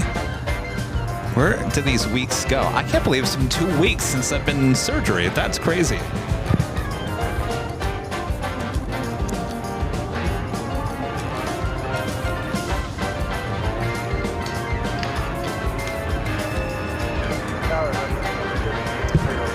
To think what else I can do a little show and tell for you guys. You guys want to see the Emmys? I've shown the Emmys before when we used to do the talk shows. They're not a big deal, let me tell you. All they do is sit over there and collect dust.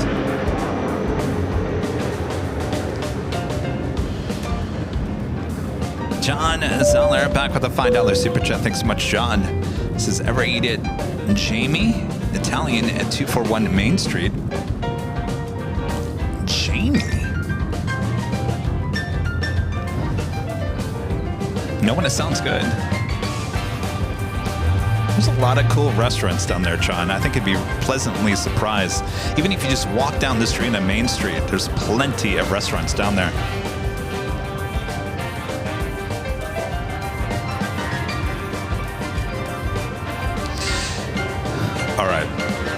You guys want to see the Emmys? All right, stand by 1 second.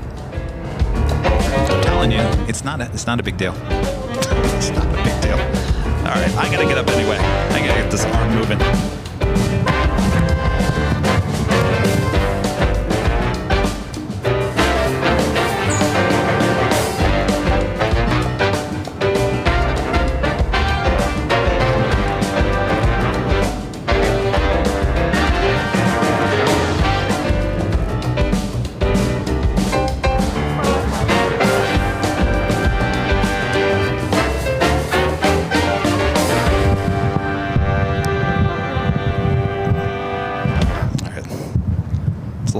This on. All right. So it's the same year. What year was this? 2000. I'm that old. Oh boy. So I've got two from the same year, partly because I didn't enter again after this. So 2000, it was for the year 2000 to 2001. Here we go. All they do is collect dust. This one was for Photographer of the Year that year. I won Photographer of the Year. Can you believe that? I won Photographer of the Year. Can you believe that? Oh, and by the way, they should always be facing this direction. They come with a card that says, do not face them this direction like I'm doing. They need to be facing that direction. The second one that I won that year was actually from a group video that we did, a little special project in the same year, 2000 to 2001. So there are the Emmys collecting dust 24 years ago. That is crazy. You want to talk about time flying. But I still have them. They're still always out and about. People always see those and they always have questions. It's always a conversational starter.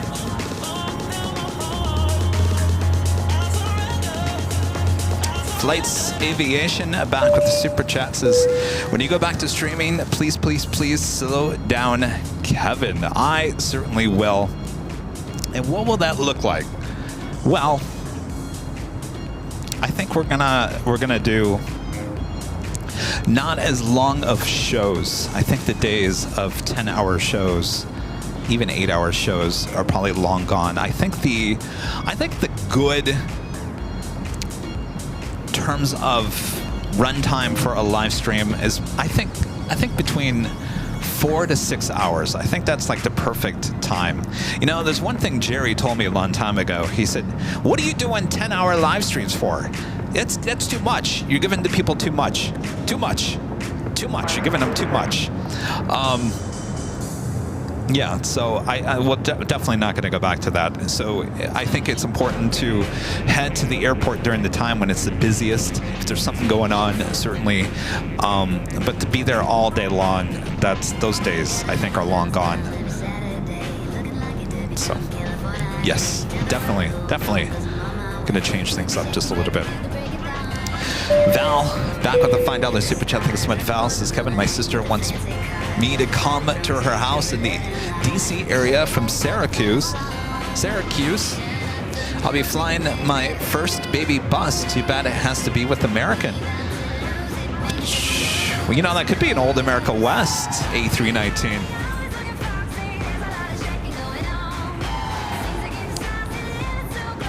Well, hopefully you get to go see your sister there.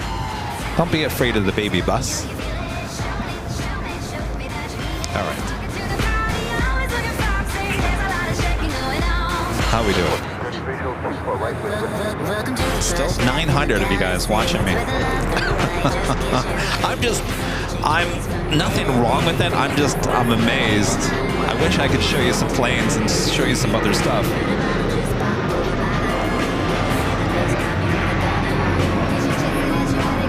Shrimp Flea. I have to admit, I like the longer shows. Well,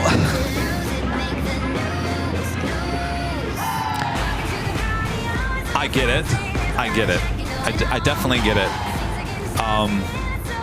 Now we're still going to do our 24-hour marathons every year.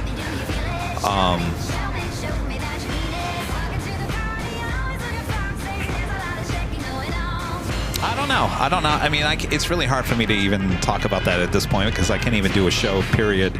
So for me to talk about how long the shows are going to be when I get back up to speed, who knows? I just think the perfect timing for a live stream at an airport is anywhere from 4 to 6 hours. Now, that's not to say you can't. See, the other thing I think is frequency. I think you could add more shows, not as long. Though the teardown and putting everything together takes a long time. I think you guys kind of saw that in the BTS and the BTS. Will the BTS and the BTS ever come back? I'm sure a lot of you guys are asking about that. That is a very good question because if you look at the history of everything that has occurred in the last couple of months, I started the BTS of the BTS, which was basically giving you a live stream before I set up everything, as I set up everything. Then we went to the main show for hours on end. Then after the main show, then we went to the BTS and me tearing everything down. And that was an extremely long, stressful day every time that I did that. Not to say that I didn't enjoy doing that. I really did. I enjoyed the whole BTS of the BTS. I'm just saying, did that tire your Plane Jockey Kevin out to the point where, and Rudy has brought this up, he's looking at the whole timeline of how this all thing occurred. He says, Kevin, you were extremely tired those 2 weeks that you did the BTS of the BTS. You were extremely tired, and I was extremely tired. There was a lot of work trying to get all those live streams on the air. Obviously, we were having some technical issues with some of that stuff as well. And it led me, if you guys remember on that Sunday show, I said, I think I'm going to take the whole week off. If you guys remember that, it was going to be hot in LA. I said, I'm just going to take a whole week off. And that was after 2 weeks of doing the BTS with everything. I was tired. I said I was going to take the whole week off and get other things done. Now, looking back at it, I should have just done the live streams and I wouldn't be in this situation, right? So the question is, will the BTS of the BTS ever come back? I'm sure it will in some way. Will it be every single time? Probably not. You know, fool me once, fool me twice. You know that whole saying. If I go back to doing exactly what I did before all this occurred, and I'm not saying that what happened to my arm was a result of working too hard and stressing out and being too tired. That really is not the case. I just so happened to trip over a cement stopper in a parking lot. But at the same time, 5 mile final. I was working even when I should have been relaxing. And so that's the whole thing. It's like fool me once, fool me twice. If I go back to burning the candles at both ends like I was, then I didn't learn anything, and I'm going to set myself up for even worse things in life. So sometimes, just like we've said before, you just got to slow down and kind of evaluate everything. So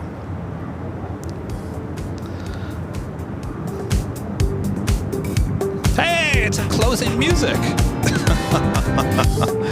I'm not going to close this down yet. If you guys are having a good time, we could go for another 45 minutes, 3 hours.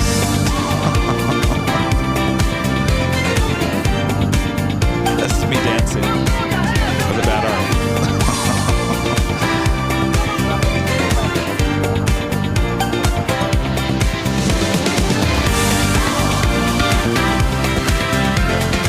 Hey, look who it is, Mr. Charlie Hickman, Editing Productions, with the $5 super chat. Good to see you, Charlie. Says, love this format. I know this isn't your first choice for a show, but it's very cool. Thank you, Charlie. I was talking about I'm sitting at your desk. This is Charlie's desk right here. Charlie, good to see you. Hopefully you come back and visit us back here in LA soon. You know, if you guys remember back in the day when we first started the channel, we would change the closing credit music almost every couple of months. But this song is so iconic with the closing credit on the show that I said, we're not touching that. We're keeping that music. It's kind of like when you were watching Cheers or any of those shows as a kid. Remember, you know, I'm talking about Cheers because I think that came on at like 8:30 or 9 o'clock at night. It was one of those shows, if you were a young kid, that show ended, your parents would say, time to go to bed. Time to go to, you know what I'm talking about.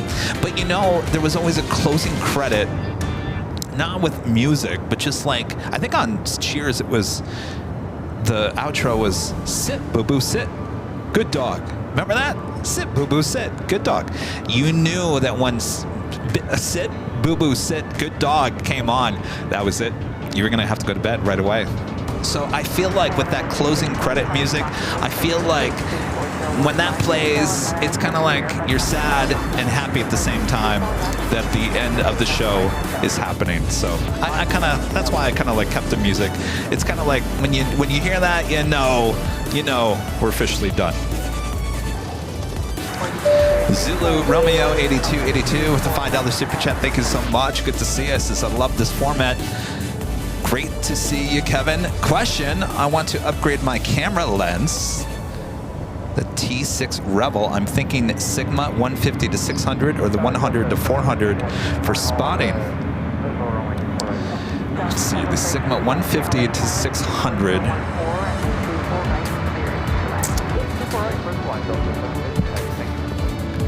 So, just for reference, the original Nighthawk camera, was a Sony Alpha 3. And the original lens that Rudy actually shoots with now, he has the old Nighthawk lens. That was the Sigma 150 to 600. He uses that at the hill. Sometimes he says it's a little too tight. So let's just say you were at the hill, the 100 to 400, and actually it's probably going to be a better choice for you.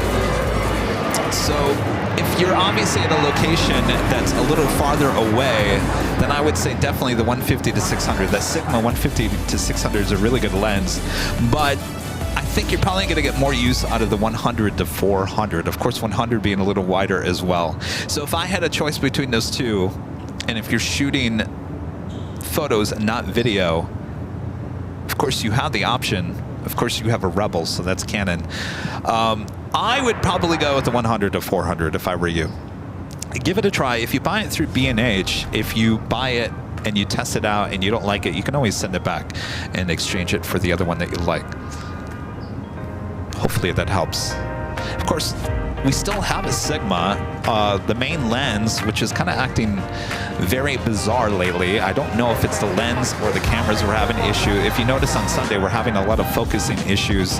I hope it's not the Sigma lens. That is a fairly new lens, the 60 to 600 millimeter. I love that lens, but there's something going on. I think it's the cameras. We have 3 of the Sony S4s, and well, it's happening on both of 2 of those cameras, 2 out of 3 with that lens. So it's one thing I got to work on here in the next couple of days to figure out if it is the lens. We might have to get a new lens or send it in for repair. But that Sony, the Sigma lens, it's the 60 to 600, a very nice lens. It's kind of the upgraded version to the 150 to 600. Tarig C becoming a silver member. Thank you so much. And Mark with the $10 super chat. Thanks so much, Mark. Says Kevin, I love my taxiway light on the DAS. I say that adds some nice mood lighting. Hope you're feeling better. You see that? Yes. Mark, thanks again. Yeah, Mark giving us, let's see if I can get it over here. I'm very cautious. I don't want to fall out of the seat. I've done that before. Mark, here's your taxiway lights. Love it. In fact, if you guys look closely, of course it's probably pretty hard, a lot of stuff that you guys have given us throughout the course of the years, we keep everything. A lot of the stuff is out here today. Oh yes. Adrian. Adrian, there's your United painting that he gave us in JFK. So we got a lot of stuff. We got a lot of stuff behind the scenes as well. So thanks, you guys, always supporting the channel, giving out some goodies to us plane jockeys. Just know that we have everything.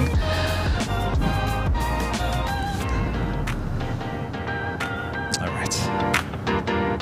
Step by 1 second here.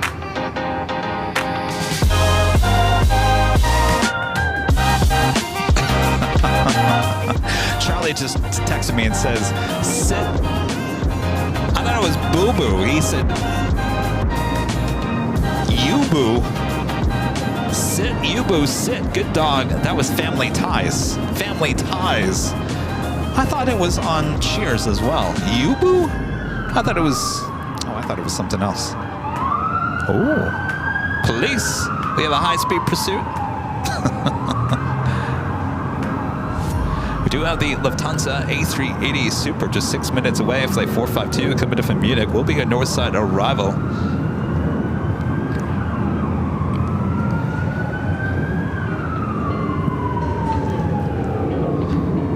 Renee asking, where did you get that Northwest Airline tail? All right, well, I'm gonna have to get it, so stand by. Actually, you know what? I'll grab one of these. They're basically the same thing. So the Northwest tail, actually behind me, you see a lot of retro tails right in front of the TV as well, including TWA, Republic. Is it Hermie the duck? I can't remember his name. Piedmont, PSA, Current Delta, and Current United. And of course, I'm holding the America West old tail as well. Now, these are tails that could be purchased online. It was a store out of Seattle, and now I can't remember off the top of my head what that store is called. I'm sure one of you guys know what I'm talking about. The store inside of Seattle Airport, SeaTac. I saw these, and I said, Rudy, I gotta have it. So I actually bought them online. They have a website. They're about $90 a piece, but they're well made. And you can't go wrong. Look at that. The old America West, Northwest. They have a lot. They have a lot of different ones. I originally bought more for the studio. So we're going to have them in the studio. And I thought, well, we might as well just take them out of the studio and put them here in the office to kind of add more pizzazz to the office.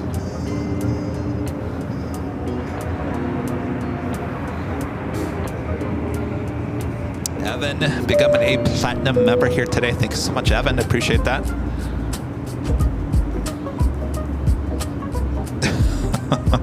Hello, Rudy.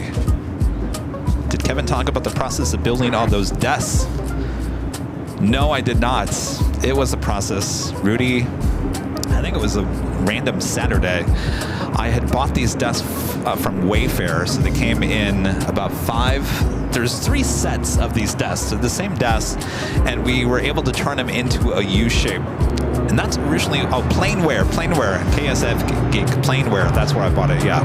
Planeware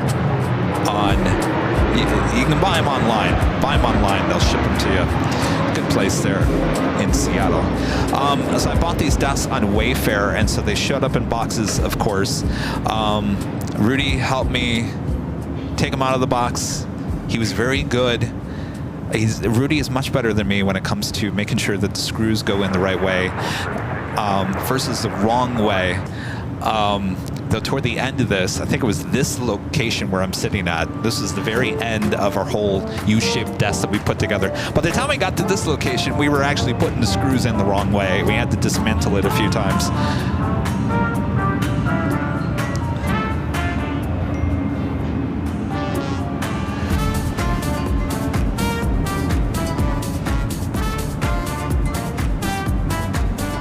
Kenneth Murray gifting 5 AIRLINE Videos Live memberships. Thank you so much, Kenneth.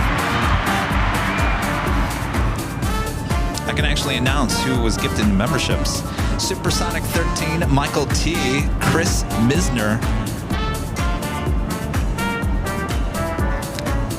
Nicola Carter, and Fox Girl Wife. I never get to do that because they go so fast. You know, originally we went to IKEA because I've always bought desks from IKEA when it comes to office furniture and a lot of like entertainment centers and whatnot. We went to the one in Carson, which is not the biggest IKEA here in Southern California. The biggest one is in Burbank. And of course, if you're kind of on the west side, you really don't want to go all the way to Burbank. It's quite the trek. By the way, you're hearing... I thought that was the A380. A380 is next. So we went to IKEA that day. They had absolutely nothing in stock that I liked. So I was kind of bummed that day. I was like, well, geez, there goes the office furniture. Now I got to start from square one. My mom kind of came to the rescue. Of course, she's an interior designer. She started sending me links in Wayfair and said, well, this might work. And I was like, oh, wow, that's a good catch. So I looked into it even more, and the price was right. So I ended up buying 3 of these desks, and created the U shape here in the office, exactly what I wanted to do with the IKEA desk. So I was really pleasantly surprised with Wayfair. It's a great website. So far, I've had great experience with Wayfair. Of course, no promotion, not sponsored in any way. And we do have that Lufthansa A380. We are going to hear it. Fortunately, we're not seeing planes here today. Is Plane Jockey Kevin taking a little bit easy, hanging out in the office, the world headquarters of AVL here in Los Angeles. Thanks you guys for tuning in. About 2.5 hours, Kevin's been blabbing away. But we're having a lot of fun. Thanks you guys for tuning in here today. M&J Buzzer with a $5 super chat. Thanks so much, M&J. Says, I'm going to take my first flight from Ohio to Florida this October. I wasn't a big fan of flying until I started watching your channel. The best. Well, I'm jealous. Who are you going to take? Let's see, Ohio to Florida. It's an A380 Lufthansa flight 452.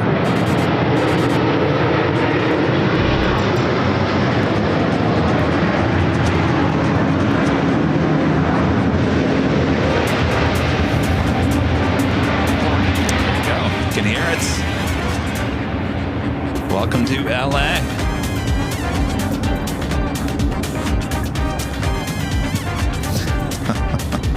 Michelle RS, one of our great mods, gifting 5 Airline Net Videos Live memberships. Thank you so much, Michelle. Good to see you.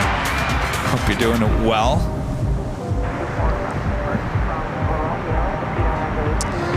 Thanks, you guys. All right. Again, this is a Q&A. See if you have any questions for your Plane Jockey Kevin. I'm here to answer your questions. Trace says, what stream are you watching, Kevin? I don't know, it's some random stream I popped up over there. It's on the monitor of the computer.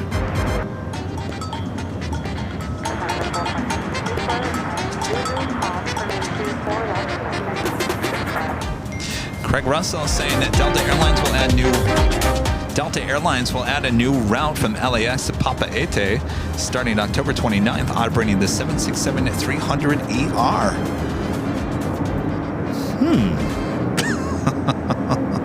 Not quite sure that would be my first choice on that route. Of course, you've got Air Tahiti Nui and Air France as well. Though I'm not quite sure. Can you? No, you can go from Papeete to LAX, but you can't go Air France from LAX to Papeete, right? Or am I wrong on that?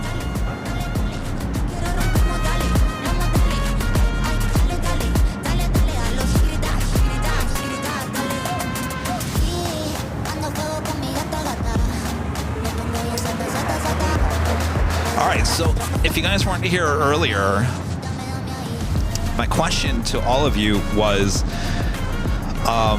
and this won't be a long-term thing unless you guys really love it and you really want me to like keep it around. We're thinking about adding a 24/7 live. It'd be a live picture. It's a live picture at LAX, one location at LAX. The one thing you have to keep in mind is that the camera cannot move. The camera does not move. It would be located on one little spot at LAX, which is be on the north side. You would see the planes lining up for takeoff on 24 left. You'd see Terminal 1, you see the tower, the theme building. You would have ATC, you also have the flight tracker, sounds of the planes and whatnot. The only thing, the train, the plane, the automobile, the camera would not move. So the question for all of you was, I'm just trying to give you options for live streams during the week. Of course, we'll be back on this big Sunday show until Kevin heals a little bit more. But the question was, do you guys want the 24/7 live picture? Again, live picture. The picture cannot move. Just keep that in mind.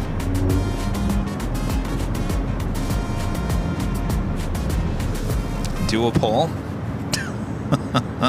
It's either a yes or a no. I mean, we can try it. We can try it.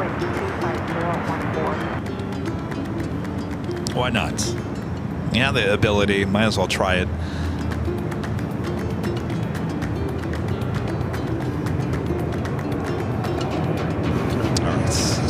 move on here.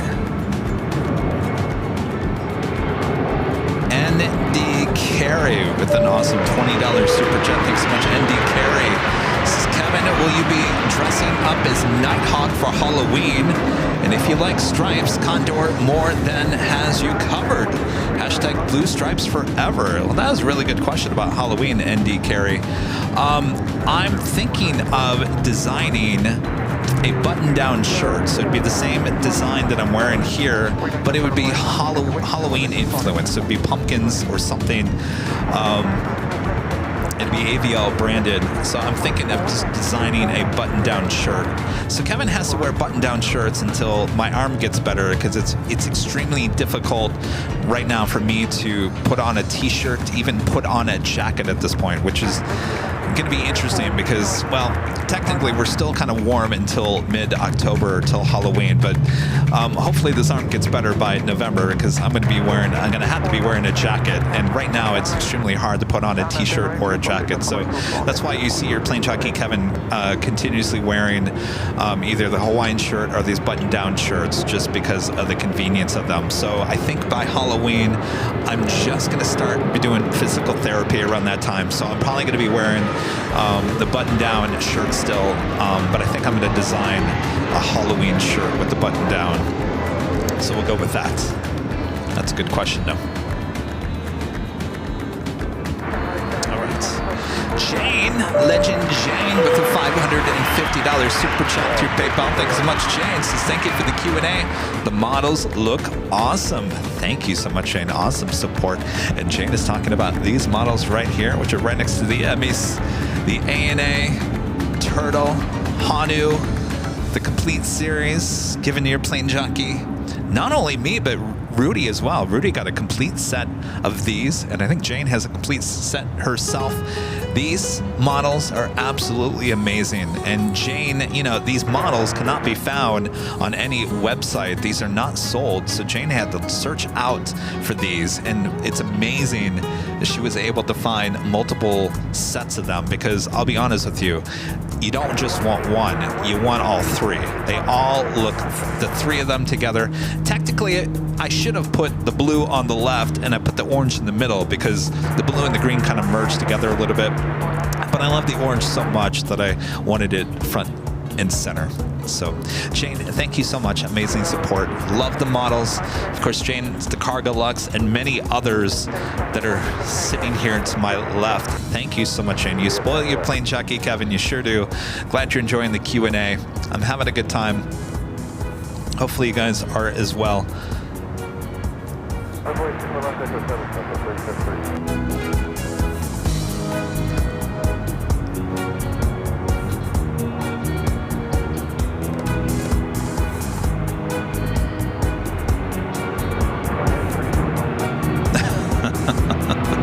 Oops.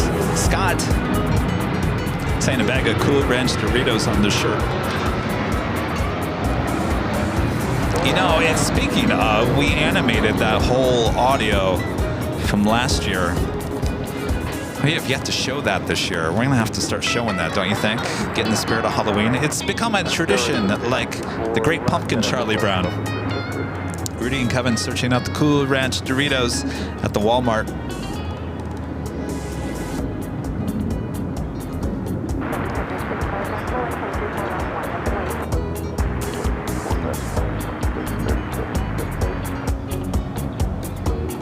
Chelsea asking, will you make a new animated Halloween video with you and Rudy? If not, the one from last year where the store was out of Cool Ranch Doritos will still be awesome.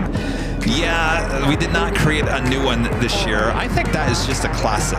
I think that's just a classic. And if you know the story behind that audio and the video, was this. And in fact, I can do it right here. Hello? Testing 1, 2. So I got this new audio board. Geez, when was that? Almost 2 years ago. And I sat here.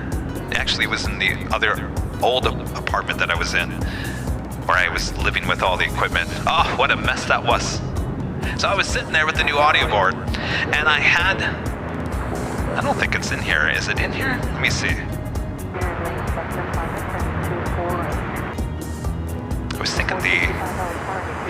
music was still in here. 24 left line, wake up, 465. No, just the sound effects. So this is called megaphone. What's happening with my voice. And so I had downloaded some Halloween music that we were going to use in the Halloween show, and I was listening to the music. The music would kind of have its highlights and its low points, and I was trying to figure out a stupid story, not a scary story, but a stupid, scary story. And I instantly thought about Cool Ranch Doritos. I have no idea. It just popped in my mind. That whole thing was made up. Off the top of my head, there was no script, there was nothing, there was no outline, no nothing. I was sitting there thinking about we needed Cool Ranch Doritos for the Halloween party. So we were searching out the Cool Ranch Doritos. Anyway, I went through that about 2 or 3 times, and I recorded it. And I was like, I went back and listened to it, and I was like, that was interesting. That was interesting. I'll be honest with you, I kind of scared myself. I was like, wow, that was pretty good, Kevin. That was really good for just off the top of your head. But again, I was listening to the music and how it was kind of evolving through the whole thing. And so I was kind of basing everything that I was talking about on that music. I guess it was one of those days where I was extremely creative. And so that's how it all began. I was just testing out this megaphone on this audio board. That's how it happened. Crazy, I know. Oh, departure 465.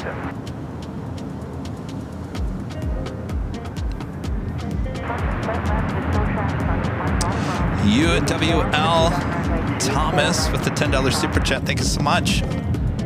I always go back to the wrong one too. I always do this. Hello? So I always do that. The wrong one. UWL Thomas with the $10 super chat. Thank you so much, Thomas. Says I love the headquarters. Have still been thinking of ya. Any update on your arm elbow? Big game for the Packers this Sunday. What is the best and worst airline you've flown on? Well, that's a lot of questions. The update on the arm is I did have surgery on it. Will be 2 weeks tomorrow. I can't believe it's been 2 weeks. Still a lot of discomfort. Obviously, it's going to take a long time. Since Sunday, I have not had this arm. It's this arm right here. I have not had this arm in a sling. They actually told me, don't put it in a sling. It's actually better for it to just kind of hang and kind of move around. I did have it in a sling for 3 days over Friday, Saturday, and Sunday because I was out in the public, and I probably did not help me by doing that. So right now it's just a healing game. You know, they put a metal plate in there and there's screws going every which way in my arm. And it's just going to take some time to heal. I don't start physical therapy, which I guess is the next worst thing. You guys have all scared me about this. But I'm not going to think about it. That doesn't technically start until October 30th, so we got some time for healing still to go. I don't really technically go back to the doctor until mid-October, so from now until mid-October, it's just sit back, relax, heal, don't overdo it. I can't lift anything. Obviously, at this point, I can't really utilize the arm. I can kind of use the hand when I work on the computer, but there is a lot of discomfort. It's, you know, there's a lot going on. Today I took off the bandage, the second bandage that they officially put on. This was the bandage that they put on last Thursday. The original bandage from the surgery came off last Thursday, and they said, we're going to put this new bandage on, and you're going to take it off a week later, which is today. So I had to take that off. And I had to look at it. I took a photo. I sent it to my mom, and she's like, ugh. I said, well, you know, it is what it is. At least it's not infected, right? I mean, thankfully, the stitches dissolve. I don't have to go back and get the stitches out. And, of course, the metal plate and the bazillion screws that are in my arm are going to stay in there for the rest of my life as well. lot of you guys are asking, will you set off the TSA alarms? That is, I don't know how to answer that. My doctors have not mentioned anything, and of course I'm going to ask them the next time I'm in there, as well as get a photo so I can show you guys how my arm looks like a tree. But I haven't gotten an answer. I would assume that they probably would have told me already. So we'll wait and see. Michael with the $5 super chat. Thanks so much, Michael. Says, set up a remote cam in a car parked on the hill and broadcast from the office. So, Michael, here's the thing. I can't lift anything. Now, I've got a lot of people that have volunteered to help me. That's fine and everything, but a lot of people are busy as well, and so it's easier for me just to do things. Now, I had to set up the office, meaning this camera that you're seeing me on right now, I had to set that up yesterday, and I'll be honest with you, I did not lift anything with my right arm. I tried to do everything with my left, but to move that camera, set things up, even inside of a car, is too much at this point. Unfortunately, I can't lift anything. With that being said, don't worry, we'll be back on Sunday. Rudy will be back with me on Sunday. Next week, I hope as the weeks go on, things will improve to get better. And what you're seeing this week is certainly, hopefully not going to be the same the next week. So we just got to take it day by day.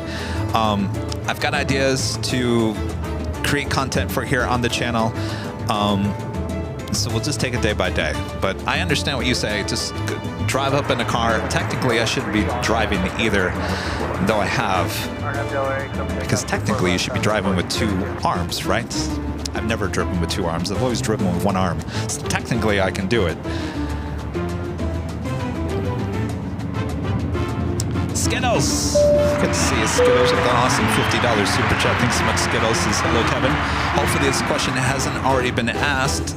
Out of all the liveries you've seen over the years, which ones are your #1 and #2 favorites, and why? Also, I'm sad that AVL is going to miss my in- and outbound flights to Sydney in March. I am? I know we talked about this over the weekend, but now I can't remember why. Why would I be missing that in March? See, by March, that's 6 months from now. I should be 100% good to go by March. Like, there should be nothing holding me back in March. But now I'm trying to figure out why. Was it the certain day of the week? Don't worry about it, Skills. We'll talk about it. We'll try to get it. Back to your questions, though. Of all the liveries you've seen over the years, which ones are your #1 and #2 favorites, and why? Now, are you talking about special liveries or regular liveries? Over the years, you even ask. Boy, oh boy. Well, I was talking about this one earlier. Of course, I have a model of it. ANA Star Wars BB-8 777-300ER. Of course, this one's not around anymore. It's a JC Wings model. I believe Randy Schwartz, I think you got me this model, didn't you? That, like I said earlier, was one of my favorites. Am I a big Star Wars fan? No, there was something about that on the 777 I just enjoyed. I think that's probably my #1 special livery. #1 regular livery is nowadays is certainly Ita. Ita, I love that blue. Yeah, that blue is just so gorgeous. Of course, special livery as well. Can't go wrong with the ANA Turtle Hanus. Those are amazing as well. I think there's just too many. Just too many. Of course, my all-time favorite vintage livery, Piedmont. I always thought the simple blue and the whites worked perfect for Piedmont. Of course, I've got a Piedmont. You can see it right in the middle of the screen. I've got the Piedmont tail over there. I liked Eastern back in the day, and I like the old US Airways livery, the old red and brown. There's a lot of old liveries I like. Good to see you, Skittles. Thank you so much for your awesome support. LSU fans, LSU fan 9 5 with the $5 super chat. Thanks so much. Says Kevin, hope recovery is going good. No more scheduled trip to Dallas, I'm assuming. Not for mid-October, unfortunately.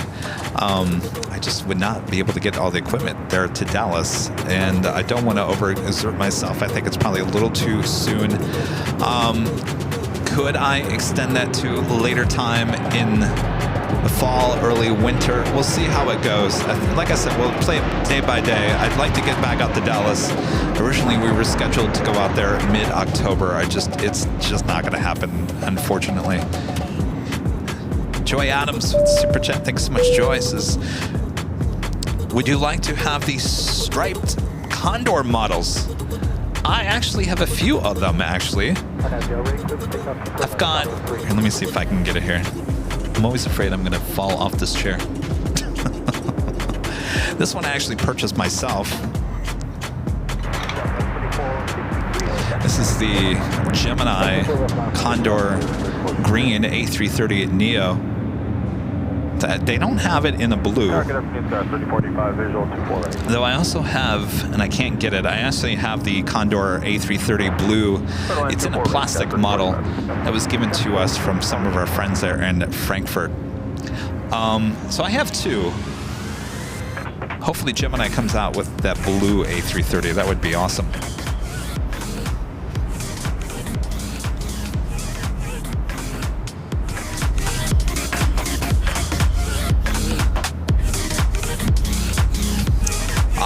The airplane spotter asking any SFO plans. Would love to see you there. Actually, Rudy and I were thinking about going to SFO. When was that? It was right before Rudy was going back to school. And I can't remember, something came up, so unfortunately we couldn't make it. Trust me, there's no one that wants to get on the road and travel more than this person right here. So I'm just being held back by this. We'll get back there in the meantime. It looks like LAX just for the time being.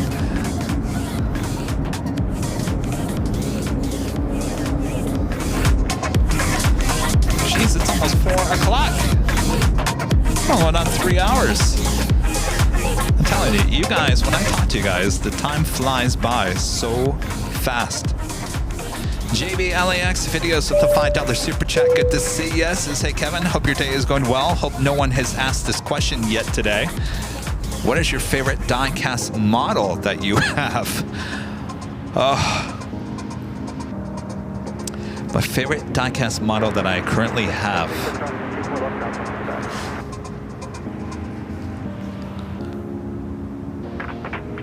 I think you're looking at it right here. I think these are my favorite. The Hot News, of course, given to your Plane Jockey Kevin by Legend Jane. This set is just absolutely amazing. You don't find, there's not too many models sets out there. I'm sure there have in the past, but to get all 3 A380s, line them up in a row like this is the ultimate model, I think, collection right here. Even if you don't have any, just having this, people walk in and go, wow, look at that. That is amazing. Now, my second favorite would probably be BB-8. I also, you probably can't see it. I want to make sure I don't fall off this chair. In the distance there, I do have the BOAC 747-400 British Airways Gemini. Next to that is the Star Wars R2. Sitting over there, and right next to that is an Emirates A380 Super Gemini with the blue bubbles, if you guys remember that, the Dubai Expo. There's a lot more. We've got models floating all over the office. It's just hard for me to get up. And not only that, I've got models galore that are basically still sitting. You guys treat us plane jockeys so well. I've got models stacked up in boxes that I have even yet to take out, sitting all around us. So you guys spoil us with models. We're gonna have a model museum at some point.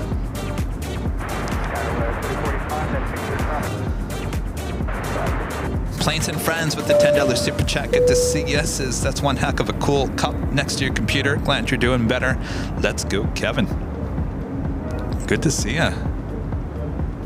By the way, you sent me an email either today or yesterday. I will certainly respond to that. Thanks for the reminder, Planes and Friends. Thank you so much. Yeah, this is a very cool cup given to us by another awesome viewer. You guys spoil us, I'm telling you. Just realize every time you guys give us something, we hold on to everything. I've got a lot of stuff that you guys have given to us in the last 3 years in one of the closets, just waiting to come out. I don't have any shelving here in the office. I need to get some shelving. That's the next big thing, because we gotta show off everything.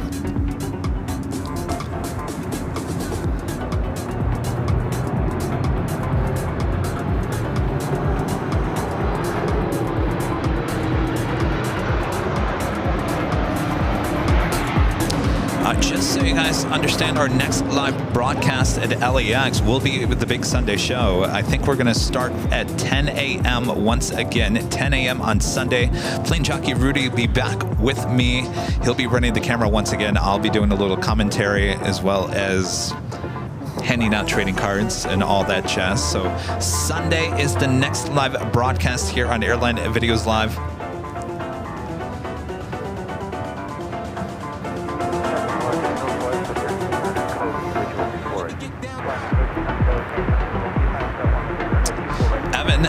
Where do you get all your models from? The majority of the ones that I have bought have been from the airplane shop, Gemini Jets. They got stores in New Jersey, in Vegas. Great website, and go check them out.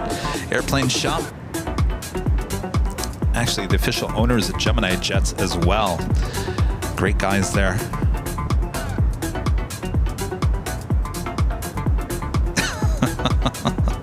Beth asking, how heavy is that Lufthansa plane? I'm not going to show you. I'd go over there and pick that up, but you guys are all going to yell at me and say, Kevin, what are you doing? You're not allowed to pick up anything. I actually picked that up and put that over there. And not with my right arm, with my left, just so you guys know, but it is very heavy. I almost dropped it a few times. I'll be honest with you. Not the smartest thing in the world.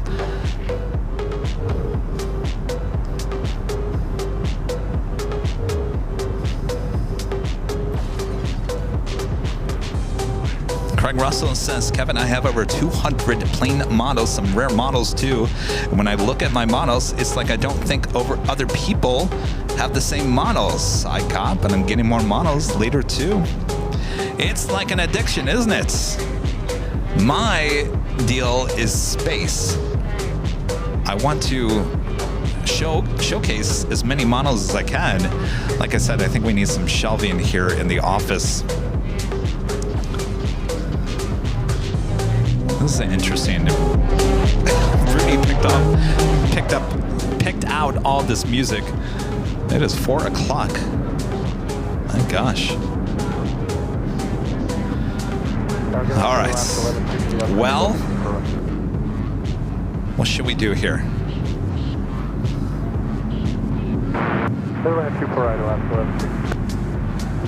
Mike and Janelle Warner with a $5 super chat. Thank you so much, Mike and Janelle. Says, loved AVL. We are fans for life. Keep it up, Kevin. How long did you work in TV? I guess I never really gave you the whole timeline of my TV news career. And actually, I was going to show you guys, and maybe I can go grab them. Do you guys want me to grab? I was going to grab some of my old credentials. You guys want to see some of those? I have a huge bag of stuff. It's probably too much. But I worked in TV news. Originally, I started in 1994. I was a news editor up until, what, 2020? 2021? When did I leave? 2021? Long time. Sometimes I got out of it for other production type stuff. But it was pretty much the whole time, some 94 to 2021.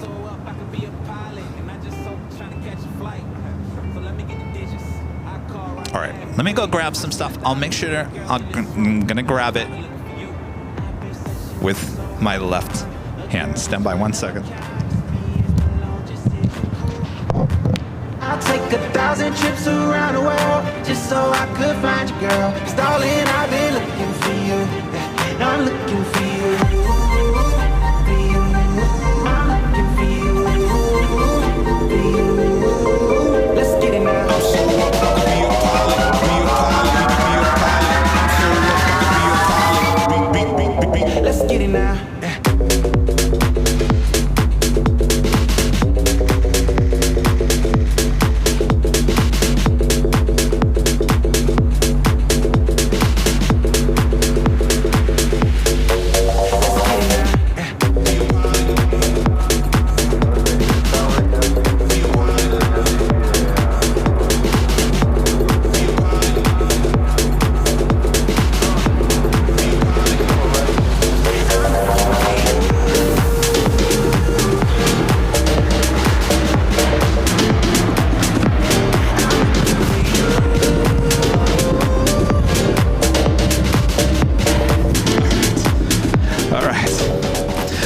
One thing I was going to show you, I've shown this one time. I think since this is aviation related, you guys kind of get a kick out of this.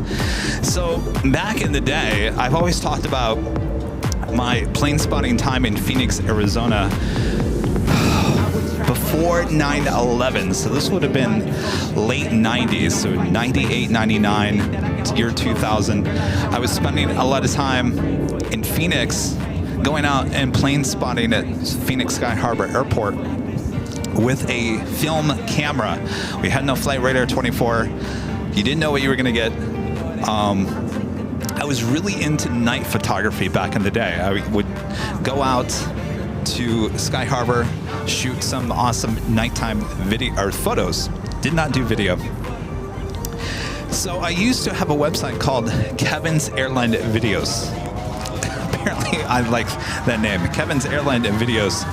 And it was a website with all my photos. Well, apparently this company that used to manufacture Microsoft Flight Simulator add-ons saw my photo of the British Airways, the old livery. They asked me, we like your photo, we want to use it for this Microsoft Flight Simulator edition. How much do you want? Well, I didn't know what I was doing back in the day. I said 150 bucks. This would have been, I think, 1999, 2000. What year did this? Well, this was for Microsoft Simulator 2000. So I think it was 99, and this came out in 2000. So they asked me, how much do you want for your photo? I said 150. 150! People yell at me nowadays. They said, what were you thinking, $150? So they put it on the front of this Microsoft Flight Simulator 747-400 Professional, it was called.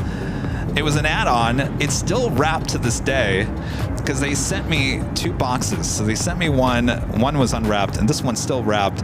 And that is my photo that I shot, believe it or not, at night there at Sky Harbor. So there you go. So we're talking 1999. Your plane jockey Kevin, still involved in the aviation community in some way.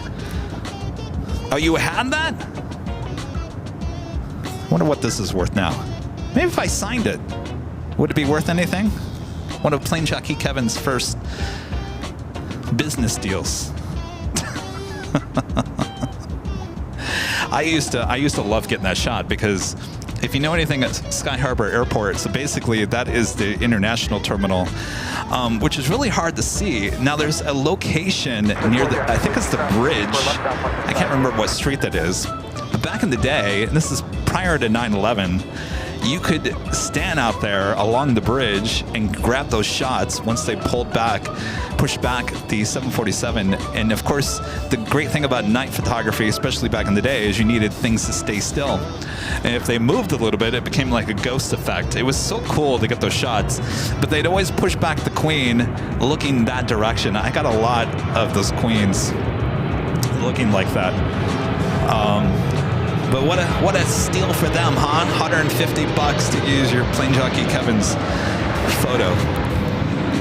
I don't know how many units they sold of that.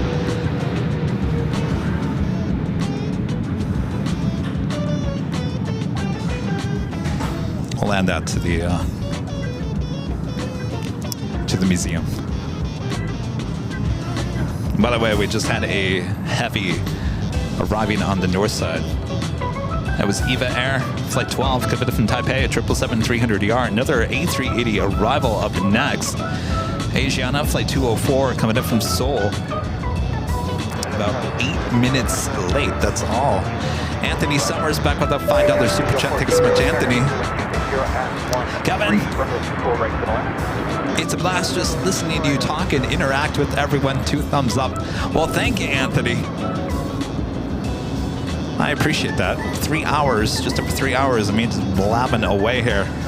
And appreciate you guys tuning in.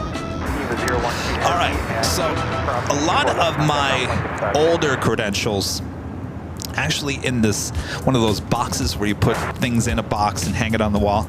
It's actually up where I can't take it down. So what I'm going to do is just grab, talk about the Rams. So I know you guys are like, well, I thought you were talking about credentials. This hat was given out at the 2016 Los Angeles Rams draft party that I covered. 2016 draft. So this is when the Rams were just coming back to Los Angeles, and they of course had the old St. Louis colors.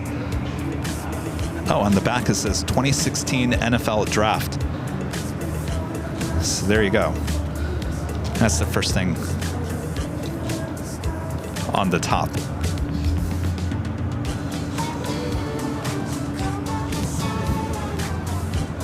All right, let's get into the better stuff here.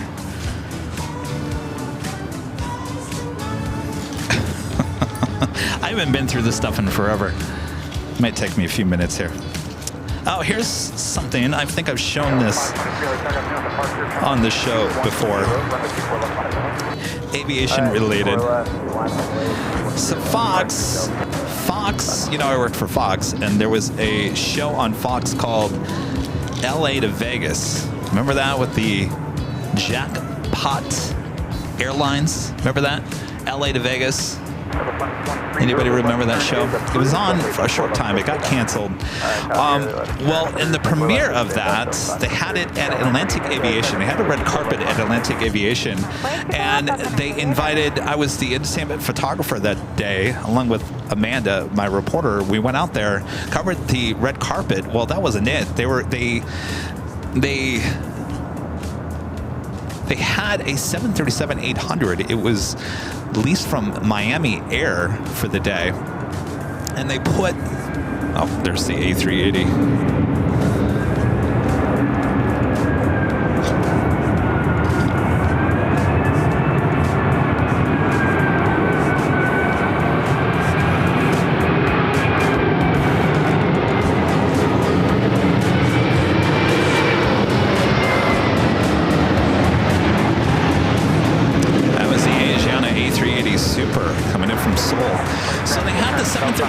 At Atlantic Aviation, on the side of it, they had the Jackpot Airlines. You can probably find it on jet photos. Anyway, I was on that flight. We went to Vegas to the Bellagio for a little party and came back. Quite the experience. But I still have like everything that was on the plane. So the Jackpot Airlines, LA to Vegas, water, just this check mix, the official guest pass, and guide to flying from LA to Vegas. In-flight services may include snacks, beverages, and passenger 9A. Oh, that passenger 9A. That was not me. At least I don't think so. All right, so that's kind of cool. So not only do I have just a bunch of credentials, I got a bunch of things that I grab along the way.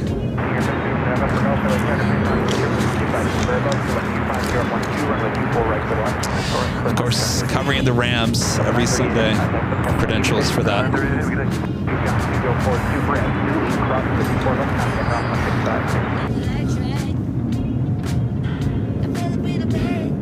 NLCS in 2017. Oh yeah, there's your plane jockey, Kevin. This bag is completely just full of stuff.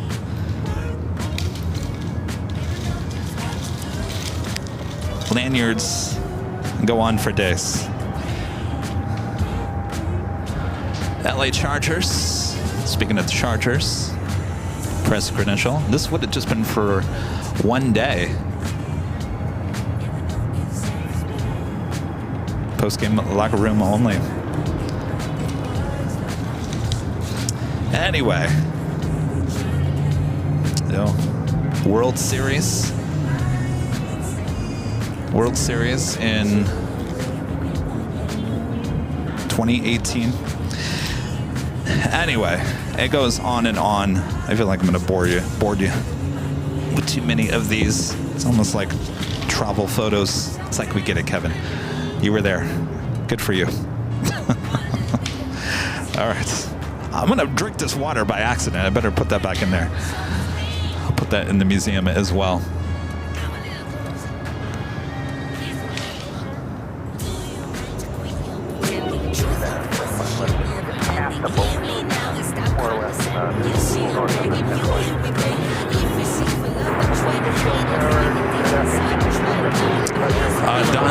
Don is saying, Kevin, get your physical therapy. It will help your recovery. Oh yeah, that's all set. I start that on October 30th. Made the call yesterday, set that all up. So yeah, your plane jockey Kevin will be going to physical therapy starting on the 30th of October. All right. So if you guys have any other questions, let me know. We have been talking for over 3 hours now. I can't believe that. 3 hours non-stop talking. Appreciate you guys all tuning in. Let me see if I see anything else that is worthy of showing you.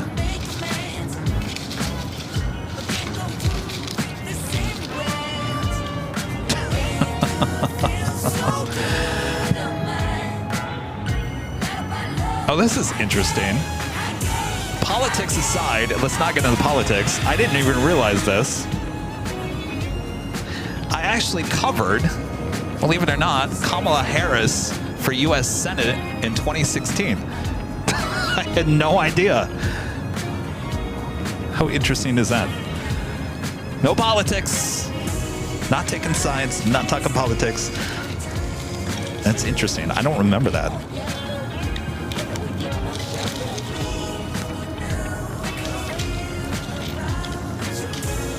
Oh, here's one. Golden Globe Awards. Golden Globe Awards. That was the 75th. Doesn't have a year on it. Anyway, enough of those.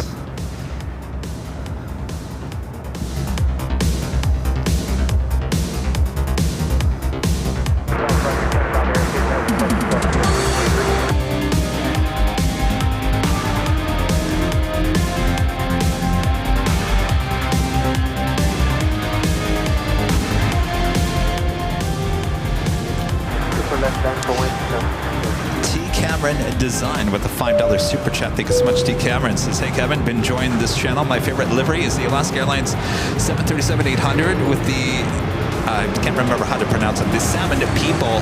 Have you seen that one over in LAX? Oh yeah, we see it all the time. In fact, we were giving out the Gemini Jets of the Salmon People livery on Friday. That was a hit. Oh yeah, it's a beautiful livery. We see it all the time at LAX. ATF with the $5 super chat. Thanks so much, ATF. Says cheers from the faraway land of Fresno. How'd you and Rudy meet? Did you know each other previous to AVL? My favorite livery is Southwest Desert Gold. I'll be honest with you, I never was a fan of the Desert Gold. I really like the Canyon Blue, the second livery that they had. Not really, I'm not too sold on their current livery. I guess it's okay, but I really did like their second.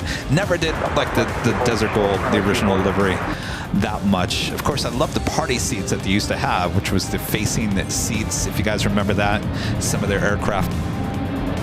How did Rudy and I meet? I was kind of talking about it earlier, that we met at an Imperial Hill. I think it was 2021. I was talking about the channel earlier and how that there was no face to the channel. No one knew who the person was behind the camera for a long time. And I was out at Imperial Hill on some random, I think it was a Sunday or a Wednesday, and I had Airline Videos shirt merchandise on, and Rudy had seen that. He'd been watching the channel, and he came up to me and says, "Are you Airline Videos?" He had no idea that I was Kevin, the person behind the channel. So we just talked a little bit, and I followed him on Instagram, and felt like he was a nice guy, which has turned out to be very true all these years. And was it about a month or two later, when we started the live broadcast, I reached out to Rudy and said, "Hey, how do you feel about running the second camera?" Sorry, I'm gonna sneeze. I'm not crying. I asked him about running the second camera, and he said sure, and that's the rest is history. So no, Rudy and I really did not know each other way too much before we started doing the live broadcasts. So that's the story. We have a whole podcast. You know, we used to have a podcast. We still technically have a podcast called The Plane Jockeys. Look for it on Spotify or wherever you get your podcast. I think it was number two's podcast on The Plane Jockeys. If you want to listen to the whole story behind that, including Rudy was with me that day as well when we recorded that. So check it out, The Plane Jockeys, anywhere you get your podcast. Flights Aviation back with the super chat. Thanks so much, Flights Aviation. Says big thank you to the plane jockey Rudy and Charlie for what they have done for AVL and Kevin, particularly the last few weeks. Thank you, Rudy and Charlie. We can't thank you enough. Yes, thanks to Charlie and Rudy for stepping up. Of course, Rudy's been operating the camera and setting and tearing down most of the equipment. We do have a heavy, you're hearing, believe it or not, China Airlines cargo, a 777 freighter coming up from Taipei, flight 5116. Arriving on the north side, 24 right. That's kind of a rare north side arrival.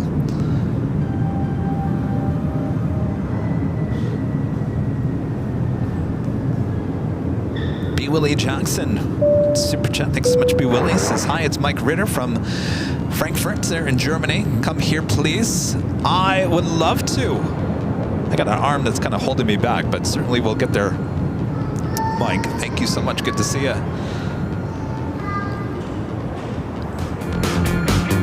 Is that the song? I heard a kid. Anna, the dispatcher, with the $5 super chat. Good to see you, Anna. Anna saying, if you could get any aviation job, what would it be and for what airline? Sending love from David and I. That is a really good question, Anna, because I never wanted to be a pilot. Never wanted to be a pilot.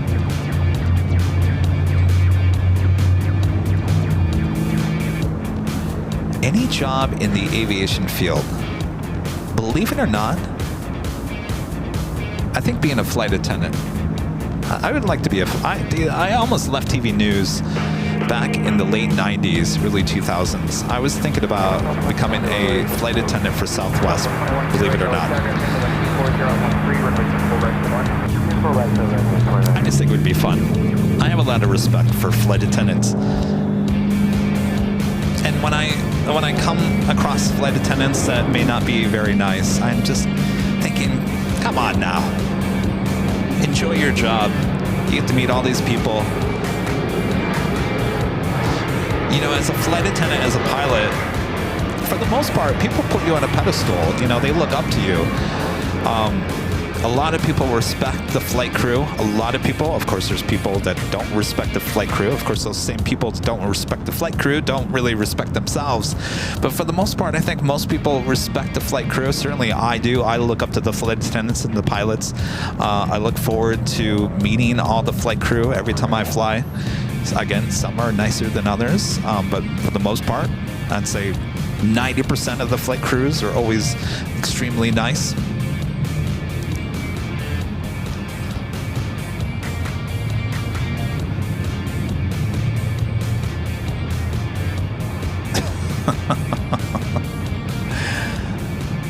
Angela Smith with the $10 super chat. Thanks so much, Angela. Says, because you make it look so easy, would you tell others wanting... I'm sorry, because you make it look so easy, what would you tell others wanting their own AVL empire?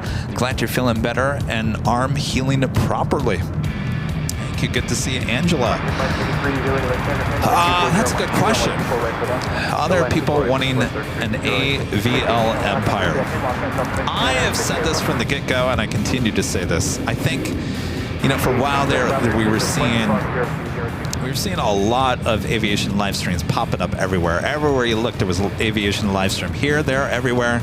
Of course, they still pop up here and there, but I think it's slowed down just a little bit. And I think the reason why it's slowed down is that people do start the live stream, and I think they realize, my gosh, this is a lot of work. This is a lot of work, a lot of time, a lot of money, internet alone, just to get the live stream up. Standing there constantly, it's not for everyone. It may look easy, and I think a lot of people are like, eek, this is not for me, and then they kind of just fade into the distance, and that's fine. It's always good to try something. I think what I got going on my end is my years in TV news, being out in the field, being a cameraman, being in all the elements and all that. I think that has helped me along the way and helped me strive through all the obstacles. I think if I didn't have that experience, I think it would have been a challenge. And if you don't have that media background, it is a challenge. Not to say that others haven't been successful with it. It's just a lot of work. It's a lot of work. And I think I would say if anybody is thinking about doing this, I've always said this from the get-go, is be original. Be original. What people do not like, certainly in the world of aviation live streams, are people that copy everyone else. People see that. People understand that. And it may take a while, but I think people understand that this isn't right. Why are you copying? Why are you copying? Come up with your own idea. And we've seen a lot of that in the last few years. I think, you know, it has stressed me out a lot the last 3 years, and I've had a lot of people say, Kevin, don't worry about people copying you. They won't last, whatever. It's not that I don't want them to last. I just want everyone to be original, you know? I just want originality. And I think if you are original and do your own thing and have a uniqueness, I think you will be successful in anything you do in life. It doesn't matter if it's aviation live stream or not. And it's not just aviation live stream. You know, if you look at the world of spot news live streams online, including weather live streams, you know, Ryan Hall, y'all. I mean, think about Ryan. He kind of has the same setup that I'm doing here today. He's in an office. He's got weather graphics. He's got people out in the field kind of doing things. Obviously, it's a much better setup than we got going on here today. But he was kind of the person that kind of started that. And now you log into YouTube and you have a bazillion other weather people that are basically copying what Ryan did from the get-go. And I guess that's just life, you know. If you're successful at what you do, others will want to copy that and ride on your back as long as they can. But I think that only lasts for so long. I think you can only ride on someone's back for so long until that back gets a little too heavy and then you fall off. I think that's just life. So again, just be original, be yourself. Don't try to be something you're not. That's a good question there, Angela. Richard Flair with an awesome $20 super chat. Thanks so much, Richard. Says, hello from Chicago O'Hare, Chicago Midway, Kevin. Your idea of a static cam is intriguing. I wonder if any birds would peck at it or carry it away. Make sure it's sturdy. Game camera strapped to a a light pole or something. Oh yeah, it would be, trust me. No. It will be perfect. It will be secure in every which way. If you guys are up for that, we'll certainly pursue that. Again, just know that the camera can't move. It will not move, but it will be a day and nighttime camera, 24/7 with ATC and the flight tracker. So it should be something different. Should be something different. You can have on in the background and just turn it on, have it as background noise. You won't hear me, you won't hear Rudy. You just hear ATC, the sounds of the planes, and of course the live picture. So it'll be something unique. And of course we'll just do that until things start getting better.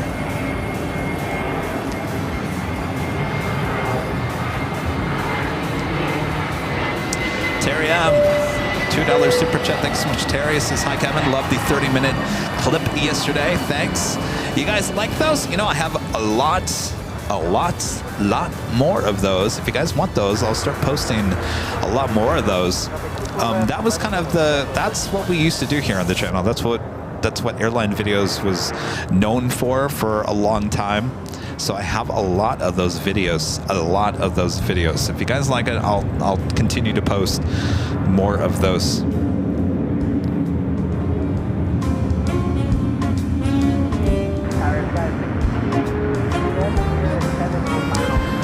Is everyone still here?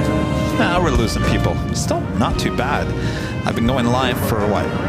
Almost 3.5 hours. We've been roughly around.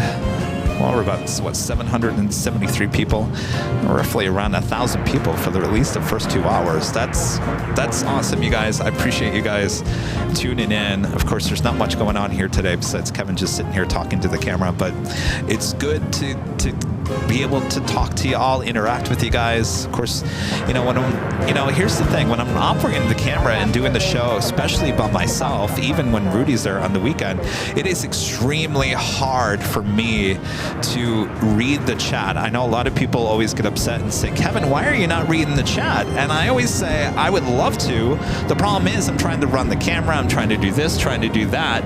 And if I try to read the chat, then the camera doesn't move. And then I get yelled at and say, Kevin, your camera's not moving.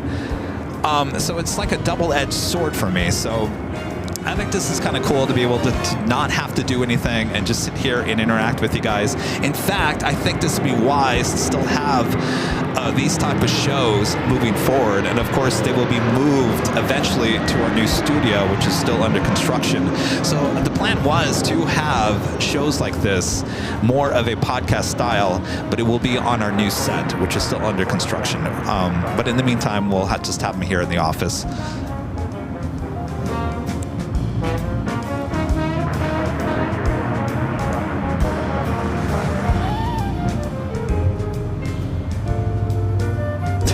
Kevin, 3.5 hours, Kevin, but you forgot top of the hour. Ah, it's all right. Technically, this is AVL on the fly.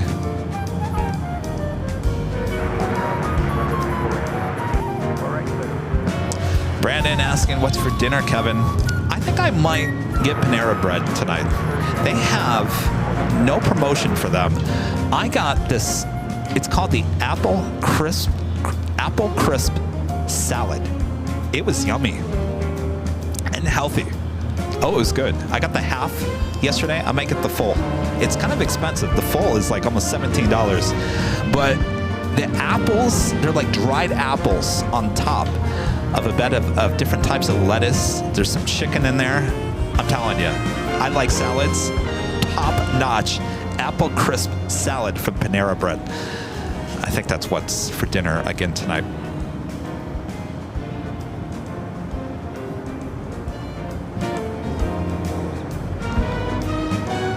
Oh, Allison, you've had that salad? They have a lot of good salads.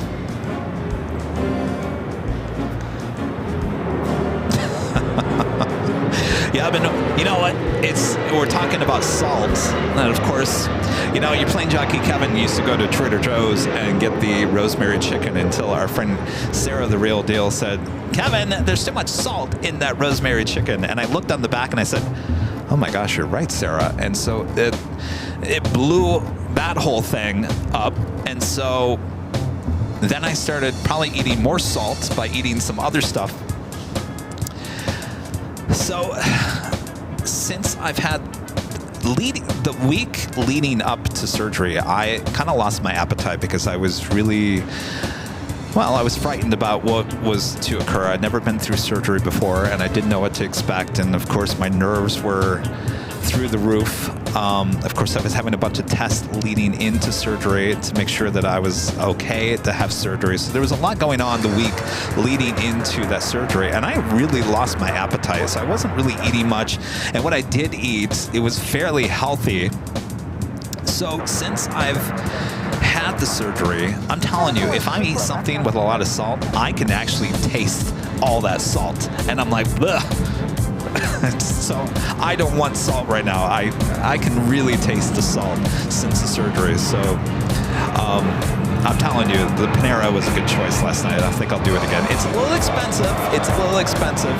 Certainly if you do the DoorDash delivery, which I'm doing since I don't have to drive, but it's a blessing. So Chad Hart's gifting 10 Airline Videos Live memberships. Thank you so much, Chad. Good to see you. Awesome support. Chad there in Phoenix. I know I read on a comment on one of the videos yesterday that you were sad that I won't be in Phoenix for Thanksgiving. Now, we'll see how that goes. Of course, that's a couple months away. Hopefully, my arm will be feeling better by mid to late November. So we'll see what happens in Phoenix for Thanksgiving, Chad. If I'm not there in November, of course, the weather is getting much better in Phoenix. I will certainly be out there during the course of the winter, so don't worry. If I'm not there in November, it will certainly be December, January, whenever I can drive or fly. Chad, thank you so much. Anna, the dispatcher, back with the $5 super chat. Thanks so much, Anna. Says, I used to work at Panera between 2017 and 2019. I almost fainted at the price of that salad. Yeah. I think the whole salad, the full size is 16, and I think the half size was 8. I also got a half of a barbecue chicken sandwich yesterday, and I believe that was like 13. That's all I got, and I think the bill was almost $40, including all the DoorDash tips and fees and all that jazz.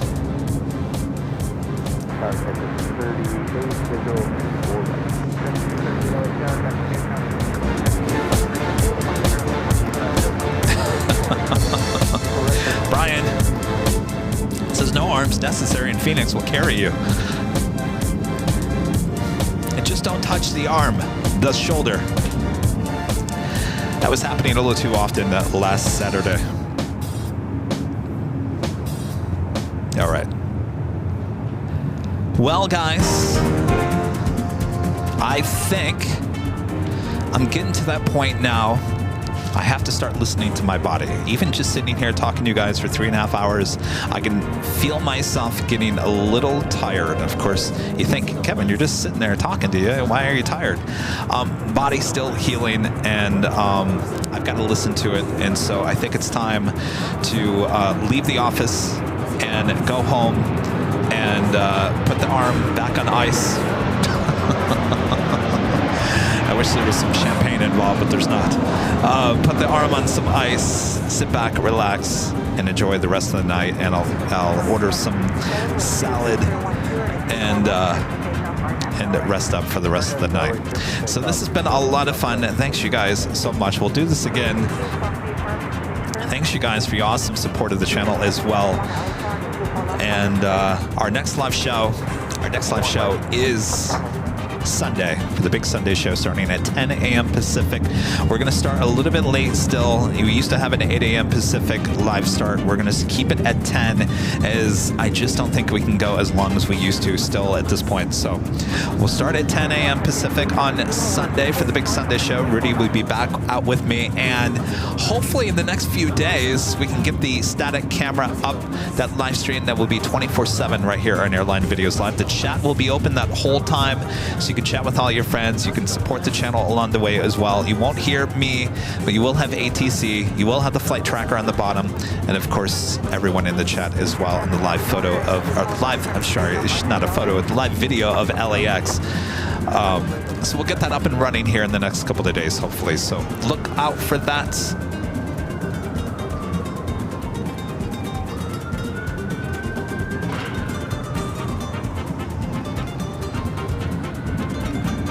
I agree. We should do this again.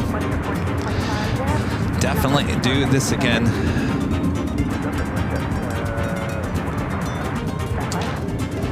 You guys are the best. You know, for you guys to sit here, almost 1,000 of you, for 3.5 hours listening to me just blabble, that really means a lot to me. So thanks you guys for being an awesome viewers, supporters here on the channel. Like I said, if it wasn't for you guys, I certainly would not be able to do all this. So keep it moving and grooving. Like I keep on saying, this is just a temporary thing. We got to get this arm healed, and can't overdo it, because I overdid it. I'll be honest with you, I overdid it. Extremely overdid it this past week, and of course it was Spot LAS weekend. What a weekend to overdo it, but I did overdo it, and I felt it for the last 3 days, so I can't do that. Cannot continue to do that, because we got to get this thing moving and grooving and healed faster, so I can get back out there and we can get things back to normal. So no overdoing it for you, Plane Jockey Kevin. Hopefully you guys all understand that, and we'll get there eventually. It's going to be a slow process, as if many of you guys understand how serious this operation was. I wish I could show you the, the x-ray. I think a lot of you guys would be like, oh my gosh, oh my gosh. So I gotta take it easy until then. So we'll try working on the static camera here in the next couple of days. If not, we'll see you on Sunday for the big Sunday show. All right, you guys, thanks so much. Enjoy your dinner. If it's not morning, good morning to all of you there in Australia, New Zealand. And we'll see you soon. Thanks you guys so much. All right. Take care. We'll see you. All right. Bye-bye, everyone. Thanks for our great mods as well. Thanks you guys jumping in. And the last super chat from Anthony Summers. $5 super chat says, thanks, Kevin. Thank you, Anthony. Oh, some last minute super chats coming in. Stand by.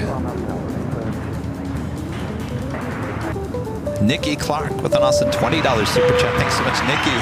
Says, hi, Kevin. It was great to meet you during Cranky Dork Fest. Love the Q&A. Good to meet you as well, Nikki. Hope you had a great time.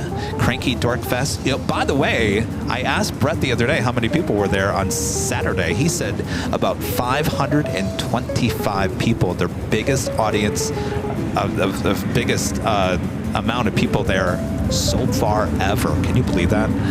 Amazing. You know, Friday night we had about 200, well, we sold 200 tickets high top the H Hotel, 525, probably more than that, on Saturday at Cranky Dork Fest, and the crowds at Imperial Hill for the Sunday events, the donuts with Jet Tip, lots of people there as well. So it was a great, successful weekend for Spot LAX, and I guarantee next year is going to be even bigger and better, guaranteed. Thank you so much, Nikki. Thanks you guys so much for your awesome support. Thanks again to the mods for showing up here today.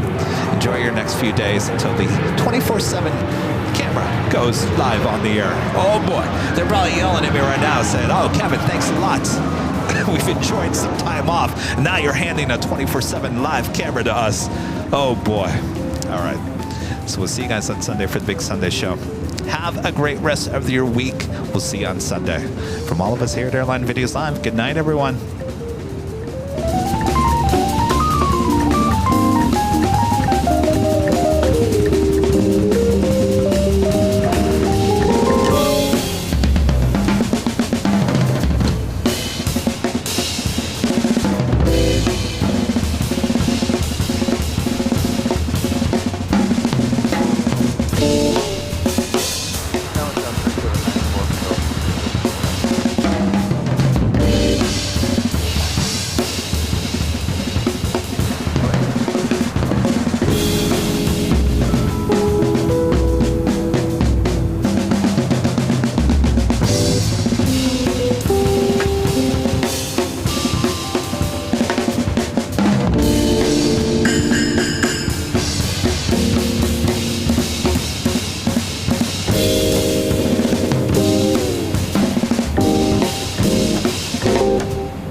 think the